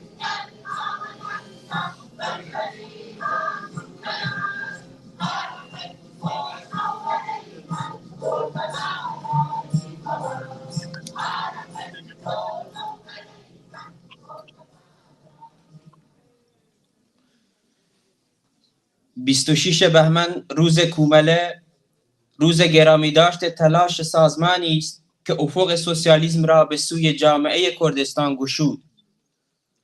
روز گرامی داشت فعالیت پیگیرانه سازمانی است که علیه جمهوری اسلامی و برای دستیابی به خواست عادلانه مردم کردستان، یعنی به رسمیت شناختن حق تعیین سرنوشت و پایان دادن به ستم ملی مبارزه می کند. امسال این روز را در دل انقلاب آزادی خواهانه مردم ایران که نزدیک به 1 قرن است برای آزادی و برابری مبارزه می کنند قرار گرفته و این یعنی اهداف والا و انسانی کومله در میان مردم مبارز کردستان که جرقه این انقلاب نیز در آنجا زده شد در حال شکلگیری و تحقق هستند. کومله مشوق و پشتیبان مبارزه کارگران برای تحقق خواسته هایشان بوده و هست. کومله مشوق و پشتیبان زحمتکشان شهرها و روستاهای کردستان برای بهره مند شدن از زندگی بهتر بوده و هست. علیه حضور نظامی رژیم اسلامی در کردستان، علیه ارتجاع و خرافات، علیه سنت‌های عقب مانده و در برخورد با زنان برای تأمین آزادی‌های سیاسی و تأمین حقوق پایه‌ای مردم زحمتکش در کردستان بوده و هست. روز کومله روزی متعلق به همه حرکت‌های اجتماعی که جنبش کردستان را علیه سیاست‌های ضد مردمی رژیم اسلامی زنده نگه داشته و متعلق به انقلاب ژینا و زن زندگی آزادی است. ایستادگی کومله بر استراتژی سوسیالیستی و استقلال طبقاتی کارگران، تلاش پیگیر کومله در هدایت و سازماندهی جنبش کارگران و تقویت گرایش سوسیالیستی آن، مبارزه سرسختانه برای آزادی و برابری زنان، مبارزه فداکارانه کومله برای رهایی مردم ستمدیده کردستان از زیر بار ستم ملی، افشاگری دلسوزانه کومله از فرهنگ پیشرو و انقلابی آن را به جنبش اجتماعی انکارناپذیری در کردستان تبدیل کرده است و همین امر نشان می‌دهد که کومله در تمام این سالها پیگیرانه در امر رهایی انسان از یوغ ستم و استثمار لحظه‌ای غافل نبوده و نخواهد بود. روز کومله روز گرامی داشت جریانی است که به عنوان ستون پرقدرت حزب کمونیست ایران به امر سازماندهی و به ثمر رساندن انقلاب کارگری و برقراری حکومت کارگری در سراسر ایران یاری رسانده است. یک بار دیگر این روز را به همه شما عزیزان تبریک میگویم. زنده باد آزادی، برابری، حکومت کارگری.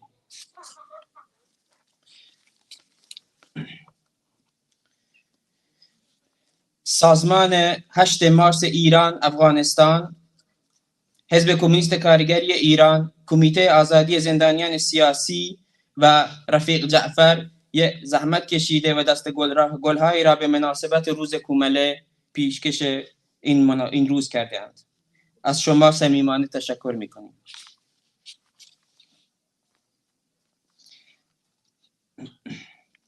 از رفقای گروه سرود دعوت می‌کنم که بیایند و سرودشان را اجرا کنند.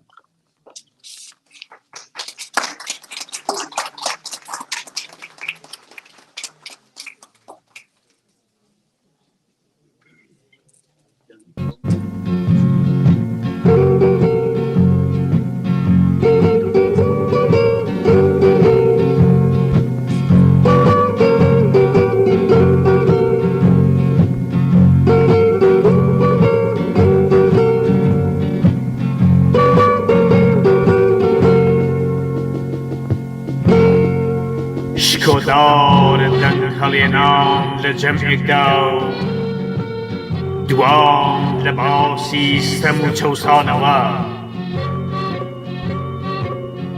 شکودار دنکلینان لجمع دو دوام لباسی استمو چوسانوا دنکی دلیر حلینی ببانگواز هوزی چوسا و بدوینی ستمگر پیشیلی پتکی بیفوتینی شکودارا بله یک جار شکدارم چند دشواره چند به کلک و دشواره کاری بشکلی روش بروش سرسختان و بنهینی ریز بریز شان و طوری حزب ساز که تو ریک و پیک لیکی آره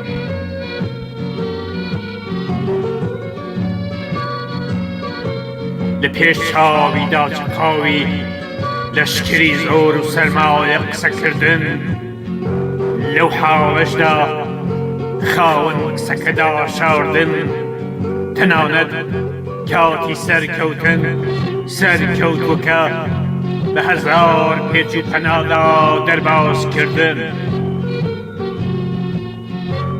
مردن بلام و مرگش لچاون کردن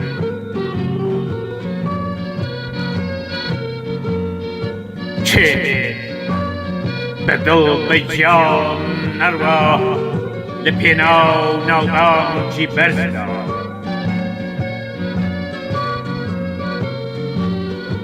سرانجامیش تماشا که زگ هلگوشانی دست به تال شانازی ده جرنوه که میوانی سفته آبیر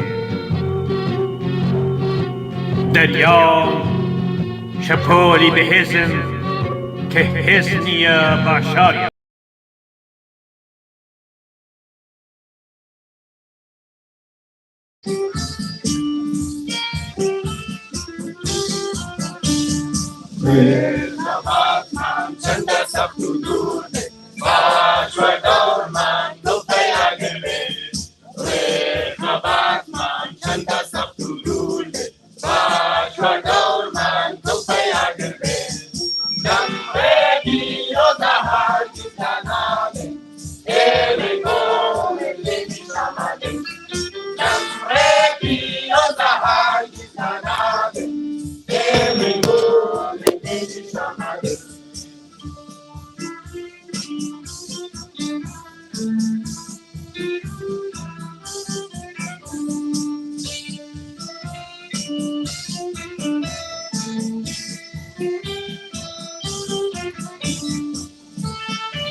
How I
هون نیوبان جی برست لیان گره لو مزن کاران گره اوانی و کاری گران شانازی برست هیزی برین و دریای پان اخوقینن لیان گره نایان بینی چون که اوان برسترن لبان گواست بلام ایوه نناسرا و روال دا پشتا و کان تنیا تاویک ورن پیشی باس پاسی کان پیشکش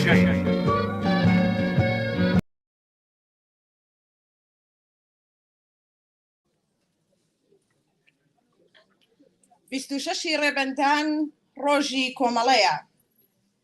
ڕۆژی ڕێزگرتن لە هەڵسوڕانی سەربەرزانەی کۆمەڵە و کۆمەڵانی زەحمەتکێش و شۆڕژگێڕی کوردستانە بۆ گەیشتن بە ئازادی و بەرابەری و ژیانی ئاسوودە بۆ هەمووان. لەم ڕۆژەدا و بە بۆنەی ئەم ڕۆژەوە سڵاو دەنێرین بۆ ئیرادەی بنەماڵەی گیانبەختکردوانی ڕیزەکانی کۆمەڵە. سڵاو دەنێرین بۆ پایەداری و خۆڕاگری شکۆداری زیندانیانی شۆڕژگێڕ و کۆمونیست لە بەندیخانەکانی کۆماری ئیسلامی. پیرۆز بێت 26 ڕێبەندان. ئازیزان، ئێستش لیستی ئەو ناوانە ڕادەگەێنم کە زەحمەتیان کێشاوە دەستەگوڵیان پێشکەشی مەراسمەکەمان گرتووە. حزبی کۆمونیستی کرێکاری ئێران، کمیتەی ئازادی زیندانیانی سیاسی زەحمەتیان کێشاوە گوڵیان هێناوە، زۆر سوپاستان دەکەین. و هاوڕێ جعفەر زەحمەتی کێشاوە و گوڵێکی پێشکەش بە مەراسمەکەمان کردو، زۆر سوپاس هاوڕێ جعفەر. و سێ دەستەگوڵی دیکەش لەلایەن حزبی دیموکرات و پژاک و سازمانە زانانە هەشتەمە، زۆر سوپاس بۆ ئێوەی زەحمەتان کێشاوە. Beste Nederlandse gasten, hartelijk dank voor jullie geduld. Er worden ondertussen traktaten voorgelezen. Heel erg bedankt. En ik probeer ook een beetje in het kort Nederlands een traktaat voor te lezen. Ondanks de ups en downs en vertakkingen die Komala heeft doorgemaakt, als gevolg van politieke en sociale verandering in de samenleving, heeft Komala op basis van zijn capaciteit en sociale krachten op het toneel onvermoeibaar gestreden. En het is bereid en vastberaden om samen met andere communistische en socialistische bewegingen met al hun kracht de strijd voor arbeiders, vrouwen en kwetsbaren in Koerdistan en heel Iran voor te zetten. Beste ons gasten, trouwens het programma wordt live uitgezonden. Dus dat jullie dat weten. Sorry, mijn excuses. Ik had het al eerder moeten aangeven. Maar nu bij deze. Dank u wel. عزیزان لەم بەشێدا داوا دەکەم لە هاوڕێ بەڕێز دکتۆر ئازاد لەلایەن حیزبی دیموکراتی کوردستانی ئێرانەوە کە بێت و بمونەوە پەیامەکەیان پێشکەشکەن.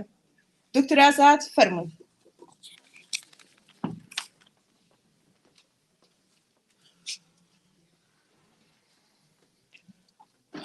سڵاو و ڕێزم هەیە لە خزمەت دۆستانی خۆشەویست هاوڕێیانی کۆمەڵە و میوانە بەڕێزەکانی ئەو جێژنەیە کە بەبوونەی ساڵوەگەری پێکهاتنی کۆمەڵەی خۆشەویستەوە گیراوە.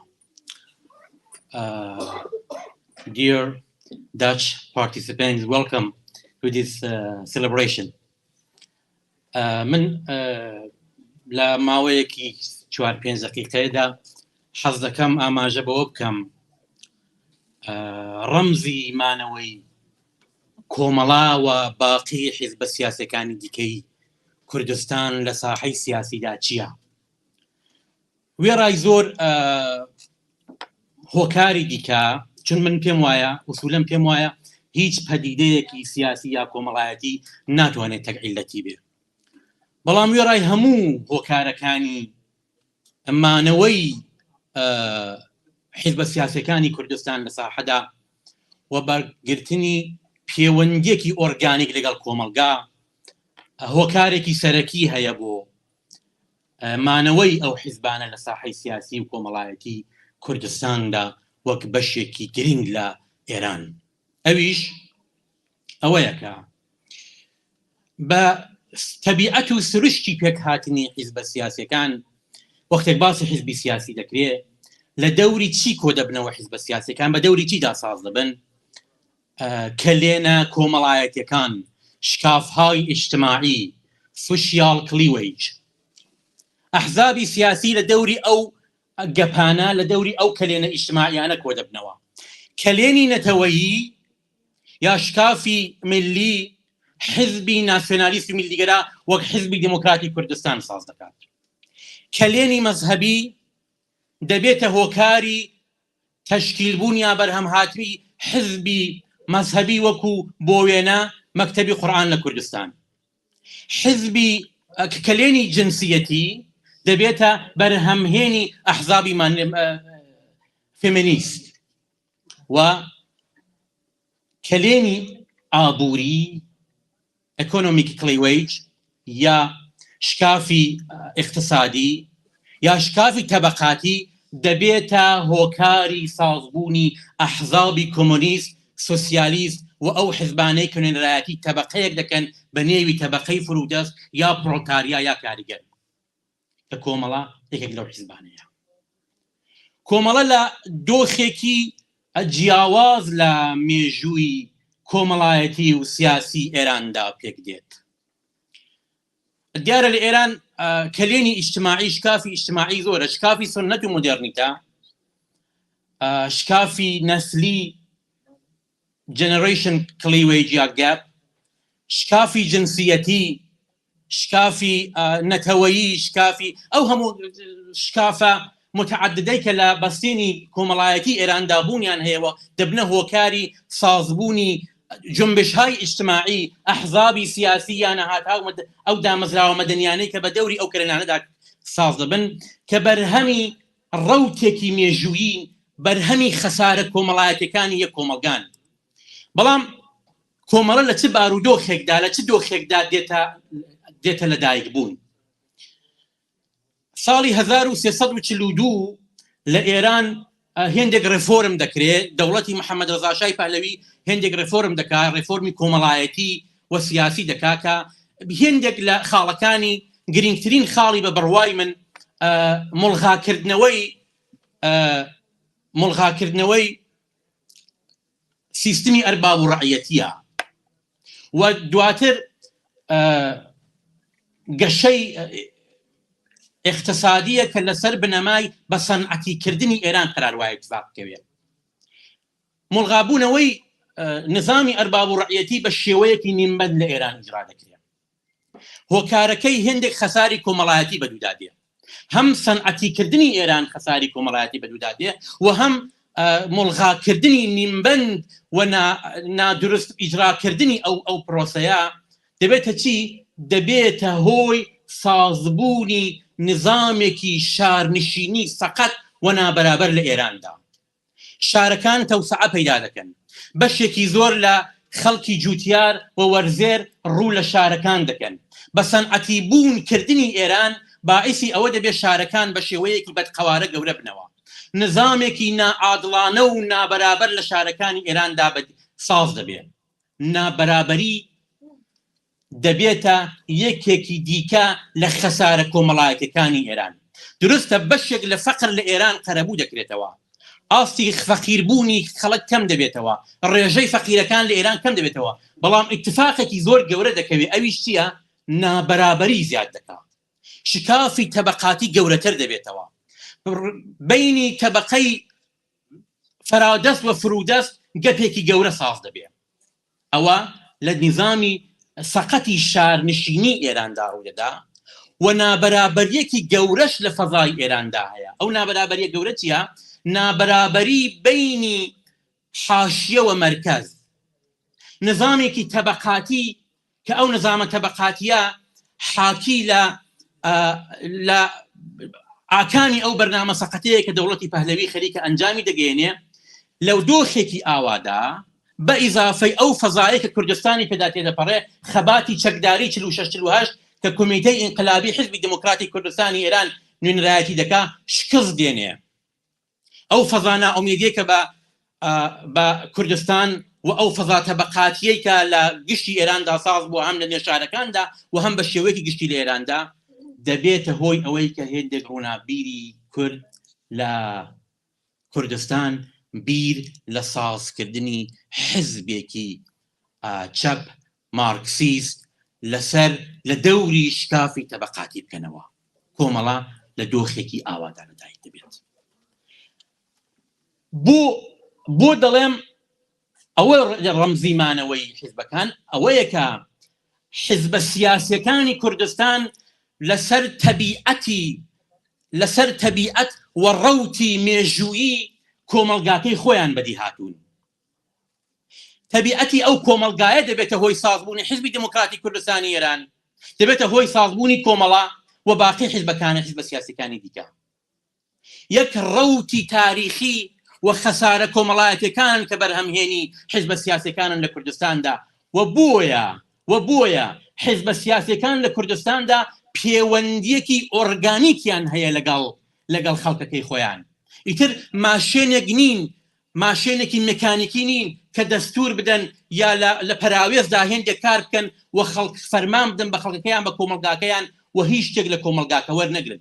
ئەوانە ئەحزابێکی سیاسین کە لەسەر خەسارناسی کۆمەلگاکەی خۆیان بە دەوری شکافە ئیجتیماعیەکاندا ساز بوون و ڕابطەیەکی ئۆرگانیکیان هەیە لە تەعامل لەگەڵ کۆمەلگاکەی خۆیاندا و ئەوە بۆتە هۆی ئەوەی کە حیزبە سیاسیەکانی کوردستان بە پێچەوانەی ئەحزابی سیاسی لە ئێراندا بتوانن بمێننەوە و خۆشەویستی خەڵکی کوردستان بن و بەردەوام لە پەیوەندێکی ئۆرگانیک و هەمیشەییدا بن و بتوانن نوێنەرایەتی یا ڕێبەرایەتی بزوتنەوە کۆمەڵایەتەکانی کوردستان بکەن کە ئاخرین نمونەی بزوتنەوەی ژیان ئازادی بوو لە پتر لە 1 ساڵ لەوە پێشەوە. بزوتنەوەیە کە هۆی بوو بە هۆی کۆبوونەوەی سەرجەم بزوتنەوە کۆمەڵایەتەکان، بزوتنەوەی خوێندکاری، بزوتنەوەی کرێکاری، بزوتنەوەی مافخواازی نەتەوەیی، بزوتنەوەی ژنان لە هەموو گرنگتر، بزوتنەوەی جێندەری لە ئێران، هەموو بزوتنەوە جۆرا و جۆرەکانی کۆمەلگا ئێرانی توانی لەژێر سێبەری بزوتنەوەی دموکراسی خوازی لەژێر سێبەری بزوتنەوەی ژنجیاندا ئازادیدا کۆبێتەوە کە لەوێدا ئێمە دیتمان بوون و حزوری ساختارمەند و مؤثر و کاریگەری حیزبە سیاسیەکان کە نێو بەنێو لە نێو شەقامەکانی کوردستاندا بانگیان دەکراوە وەکو پێشەنگی ئەو خەباتە لە دروشمەکانی خەڵکدا دەماندید. ئەوەیە کە لە کوردستان حیزبە سیاسیەکان دەستوری نین، وەک حزبی ئێرانی نەوین و ڕستاخیز و چوزانم حیزبەکانی دواتری دەورەی کۆماری ئیسلامی ئێران بە دەستوری حاکمیەتەکان ساز نەبوون و یا وەک حزبی توودەوە باقی حزبەکانی دیکەی ئێرانی کە هێندێک ڕۆشنبیر دادەنیشن لە وەتاغێکدا بیر دەکەنەوە حزبێکی سیاسی دامەزرن بێ ئەوەی کە خوێندنەوەیەکی درست بۆ ڕەوتی کۆمەڵایەتی یا خەسارناسێکی درستیان لە کۆمەلگای خۆیانە بێ و لەسەر بنەمایەکی درستی کۆمەڵایەتی ساز بن. ئەوەیە کە لە کوردستان ئێمە دەبینین حیزبەکان بە پێچەوانەی ئێران ساز دەبن، درێژە بە حیات دەدەن، پەیوەندی لەگەڵ کۆمەلگا دەگرن، دەبنە بەشێکی جیا نەکراوە لە کۆمەلگای بەردەنگی خۆیان و بۆ مێژوویەکی درێژخایەن، بۆ مێژوویەکی پڕ لە شانازی و قوربانی دەبنە هێمای بزوتنەوەی ڕزگاری خوازانەی نەتەوەکەیان کە هیوادارم کۆمەڵا بەو مێژووەی کە هەیەی وێڕایی باقی حیزبە سیاسیەکانی دیکەی کوردستان بتوانێت بەردەوام نوێنەرایەتی ویست و داواکاریەکانی خەڵکی کوردستان بکات و بتوانێت لە بۆ ڕێبەرایەتیکردنی ئەو بزوتنەوە مەدەنی و هەستیارەی ئێستای کوردستانی ڕۆژهەڵاتی خۆشەویست بەرنامە و پلان و ڕێکاری نوێی پێبێ و بە هاوڕێیەتی لەگەڵ حیزبەکانی دیکە بتوانێ مێژوویەکی باشتر بۆ خەڵکی کوردستان دەستەبەر بکە. زۆر زۆر سپاس بۆ ئامادەبوونتان و لێرەوە دیسان پیرۆزبایی خۆم بە نوێنەرایەتی حیزبی دموکراتی کوردستانی ئێران کۆمیتەی هۆلەندا ڕاستەی هاوڕێیانی کۆمەڵە دەکەم. هیوادارم ئاڵای شۆڕشی کۆمەڵە هەروە شەکاوە بێت. زۆر سپاس.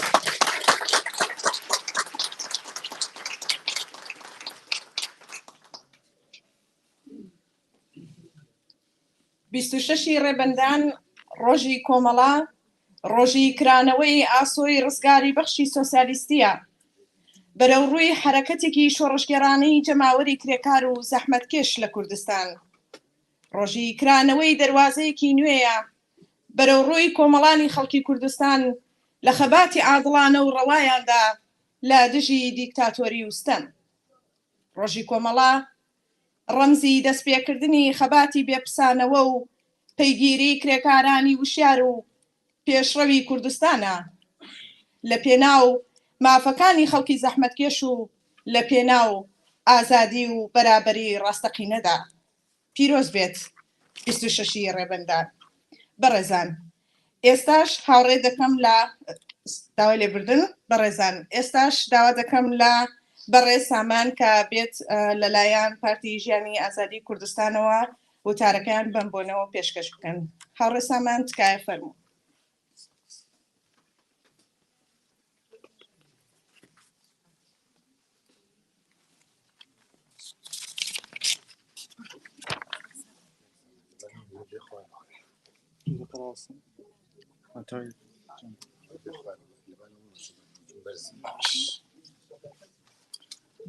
بەڕێزان، هاوڕێیانی کۆمەڵە، ڕێکخراوی کوردستانی حیزبی کۆمۆنیستی ئێران، سلاوێکی گەرم و شۆڕشگێڕانە. بە بۆنەی 26 ڕێبەندان ڕۆژی کۆمەڵە لەلایەن کۆمیتەی پارتی ژیانی ئازادی کوردستان پەژاک لە هۆڵەند گەرمترین پیرۆزبایی خۆمان ئاراستەی ڕێبەری کۆمەڵە، کادر، ئەندام و خەباتکارانی بوارە جۆراوجۆرەکانی کۆمەڵە دەکەین و سپاسی بانگهێشتنەکەتان دەکەین. هاوڕێیان، مەراسمی ساڕۆژی کۆمەڵە لە کاتێکدا بەڕێوە دەچێت کە جیهان ڕۆژهەڵاتی ناوەڕاست و هەروەها کوردستان بە هەموو بەشەکانیەوە بە قۆناغێکی هەستیار و چارەنووسازدا تێپەر دەبێت. لە دوای جەنگی جیهانی دووهەم و دواتر کۆتایی شەڕی ساردەوە جەمسەرگیری نوێ هاتە ئاراوە و هەر بەو پێش ئەو ناوچە کە کوردستانی تێدا هەڵکەوتووە گۆڕانکاری بەخۆیەوە بینی. ئێستا لە ئاستی جیهانیدا جەمسەرگیریەکان گۆڕانی جددیان تێدا پێک هاتووە. ئێمە شاهدی زۆر گۆڕانین لە ئاستی دنیا و ناوچەکەش، بەڵام چ لە ڕابردوو و چ لە ئێستاشدا شتێک کە نەگۆڕاوە ئەویش خواست و ئامانجی جەلهێزەکانە کە لەسەر بنەمای بەرژەوەندی ئابووری بنیاد نراوە و لەو پێناوەدا گەلان و ئاواتەکانیان بوونەتە قوربانی. ئەوەی کە پەیوەندی بە کوردستانەوە هەیە، هەروەک چۆن لە ڕابردوودا داگیرکەرانی کوردستان لە ڕێگەی سات و سەودا لەگەڵ جەلهێزەکان کوردیان خستە دەرەوەی بازنەی بڕیاردان و کردیانە قوربانی، لە ئێستاشدا هەمان خەونیان بۆ گەلی کورد هەیە. بەڕێزان، ئێمە لە بەردەم خاڵێکی مێژوویدا قرارمان گرتووە، هەم دەرفەتی باشمان لە پێشە و هەمیش مەترسی. ئەگەر ئێمە وشیار نەبین و نەتوانین مەترسیەکان بکەینە دەرفەت، دەبێت سەدەیەکی دیکە چاوەڕێ بکەین تا بزانین کەی مۆدرنیتە سەرمایەداری جیهان دابەش دەکاتەوە و ئاخۆ شتێک بەر ئێمەش دەکەوێت یان نا. بە بڕوای ئێمە ڕێگەی چارە یەکێتی، هاو ئاهەنگی و هاودەنگیە، چ لە ناوخۆ و چ لە دەرەوەی وڵات. شۆڕشی ژن، ژیان، ئازادی جارێکی دیکە و زۆر ڕاشکاوانە ئەو ڕاستیەی سەلماندەوە کە ئێمە بە هەر ڕادەیەک یەکگرتوو تەبابین، بە هەمان ڕادە دەتوانین ببینە خاوەن دەستکەوت بۆ بزوتنەوەی ڕزگاری خوازی کوردستان و پێشەوانەکەشی ڕاستە. ئێمە وەک کۆمیتەی پژاک لە هۆڵەند داوا دەکەین کە بە چاوێکی ڕخنەگرانە، چاوێک بەسەر چالاکیەکانی ڕابردوو، بەتایبەت لە دەستپێکردنی شۆڕشی ژن ژیان ئازادیەوە بخشێنینەوە و خاڵە بەهێزەکان بەهێزتر بکەین و خاڵە لاوازەکان چارەسەر بکەین. هەروەک خۆشتان ئاگادارن بە خۆشیەوە لە ئێستادا تا ڕادەیەک زمینەی هاوکاری لایەنەکانی ڕۆژهەڵاتی کوردستان و هەروەها چەند لایەنی ئێرانی لە هۆڵەند پێکهاتووە. ئێمە خوازیارین ئەو هاوکاری و هاودەنگیە بەهێزتر بکرێت. هەروەها داوا دەکەین کە لایەنەکان بە پێی پێویست و لە دەرفەتگەلی گونجاودا دانیشتنی حزوریان هەبێت و هاو ئاهەنگیەکان بگەینە ئاستێک کە لە ئەگەری ڕوودانی هەر شتێک لە ڕۆژهەڵاتی کوردستان بتوانین بە زووترین کات کوردانی دیاسپۆرا بهێنینە شەقام و ببینە پاڵپشتی گەلەکەمان لە ناوخۆ. یەکێتی، یەکگرتووی، هاو ئاهەنگی و هاوپشتی ڕەمزی سەرکەوتنمانە. جارێکی دیکە پیرۆز بێت 26 ڕێبەندان ساڕۆژی ئاشکرابوونی خەباتی کۆمەڵا. کۆمیتەی پارتی ژیانی ئازادی کوردستان پژاک لە هۆڵند.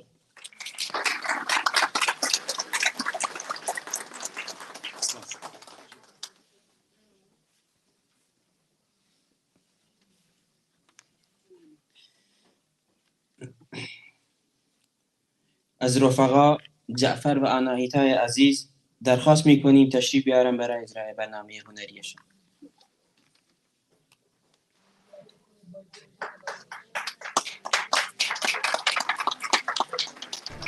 ئێمە دارێک لە زرجوە سەقاندومانە ڕیشەکەی لە سینە و مەهاباد و سەقز ئاو دەدرێ.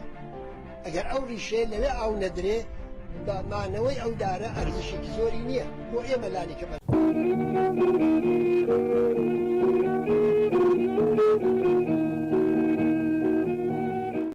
ئەوانم هەست بۆ پێشمەرگە سەربەرزەکانی گەلی کورد لە کوردستانە لە هەموو چارپەچی کوردستان بە تایبەت لە کۆبانی کە بەڕاستی دراوشی ئازادی خوازی ژن لە ناو دنیا هەڵگرتن و لە کوردستانی ئێرانی شەڕوەها جنبشی ژێنا بەرز کرد ئەو ئالایە. قەرار بوو لەگەڵ کچەم بیام، بەڵام بەداخەوە ئەوە دوێنی بەرنامەمان بوو برا هیلاک بوو مندوو بوو نەتوانست بێتەوە، بەڵام ئاگادارم بتوانم خۆم بە کورتی جێگەی ئەوە پڕ بکەم لەگەڵ ژینا کە ئێستا دەبینێنێت ئانایتان هاتووە بەڵای ژینا هەیە.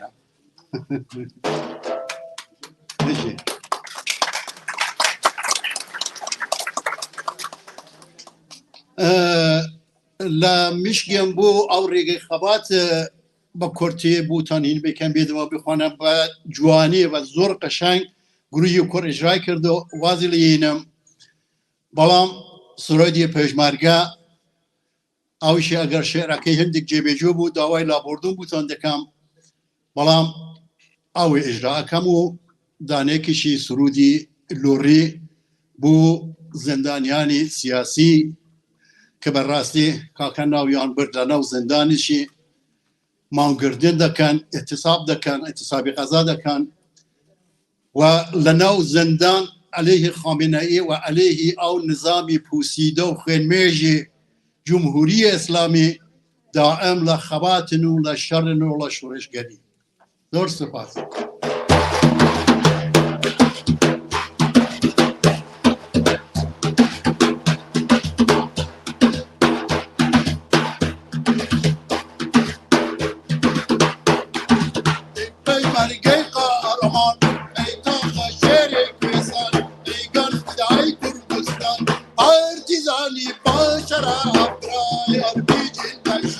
Partizani başara, Abdray, Abdray, Başar.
ئیتر لەگەڵ ئەم سوورەیە دەتوانێت چاپلە بکەن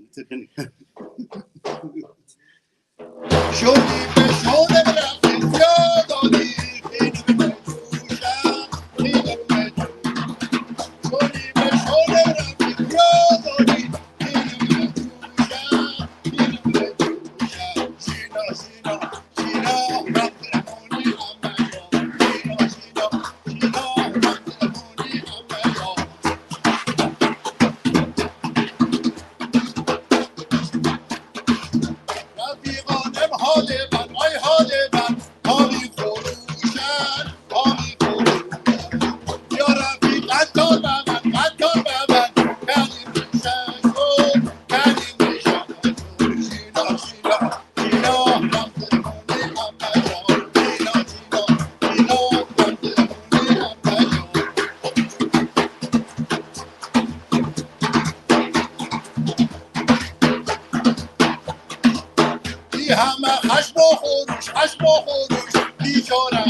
با تشکر از رفیق جعفر عزیز برای اجرای هنری زیباشون.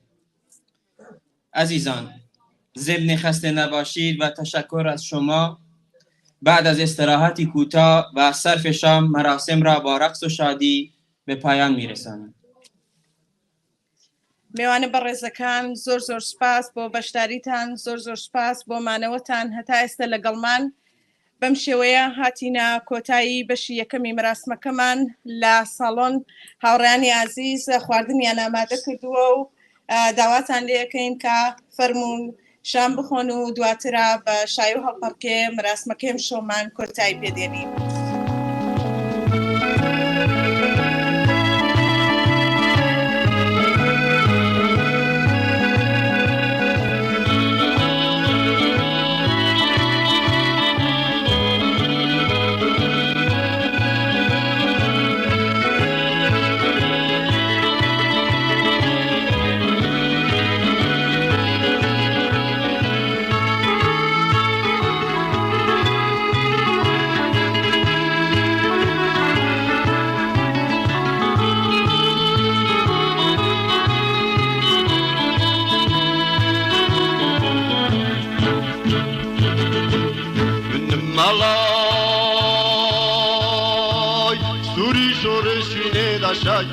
Zuri şorşine de şakene Bacake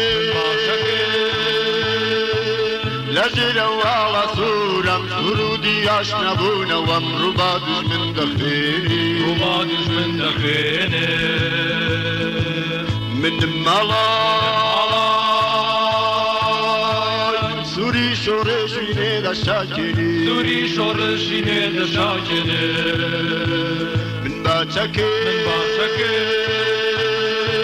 لجر وعلى صورم سرودي عشنبون وامرو بعدش من دخيلي Rubadus min dakhini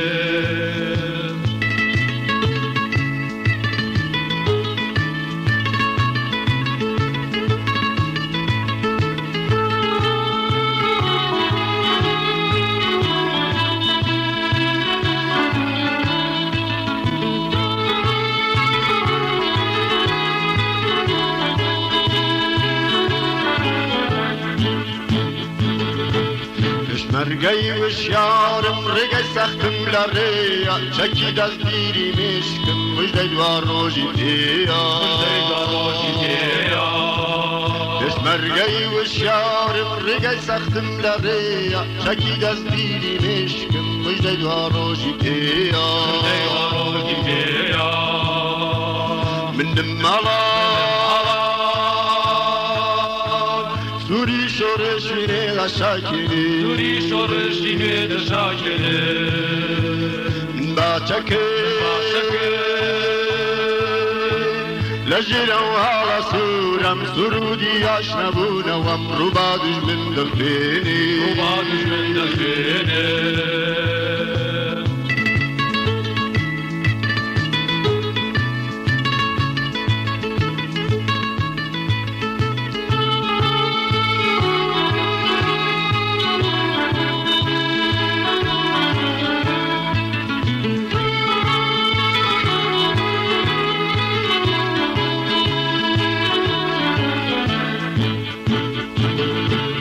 بەرزەلووتکە یامانجی خۆم و بیررومە باستم لە خەبات واز ناێنم تا نەبینم سەرباستی بەرزەلووتکە یامانجی خۆم و بیررومە باستم لە خەبات واز ناێنم تا نەبینم سەرباستی بنم مەڵا سووری شۆڕشی نێدە شاکێنێ سووری شۆڕشی نێدە شاکێنێ من باچەکەی لە ژێنەوە هاڵە سوورم سرودی ئاشنەبوو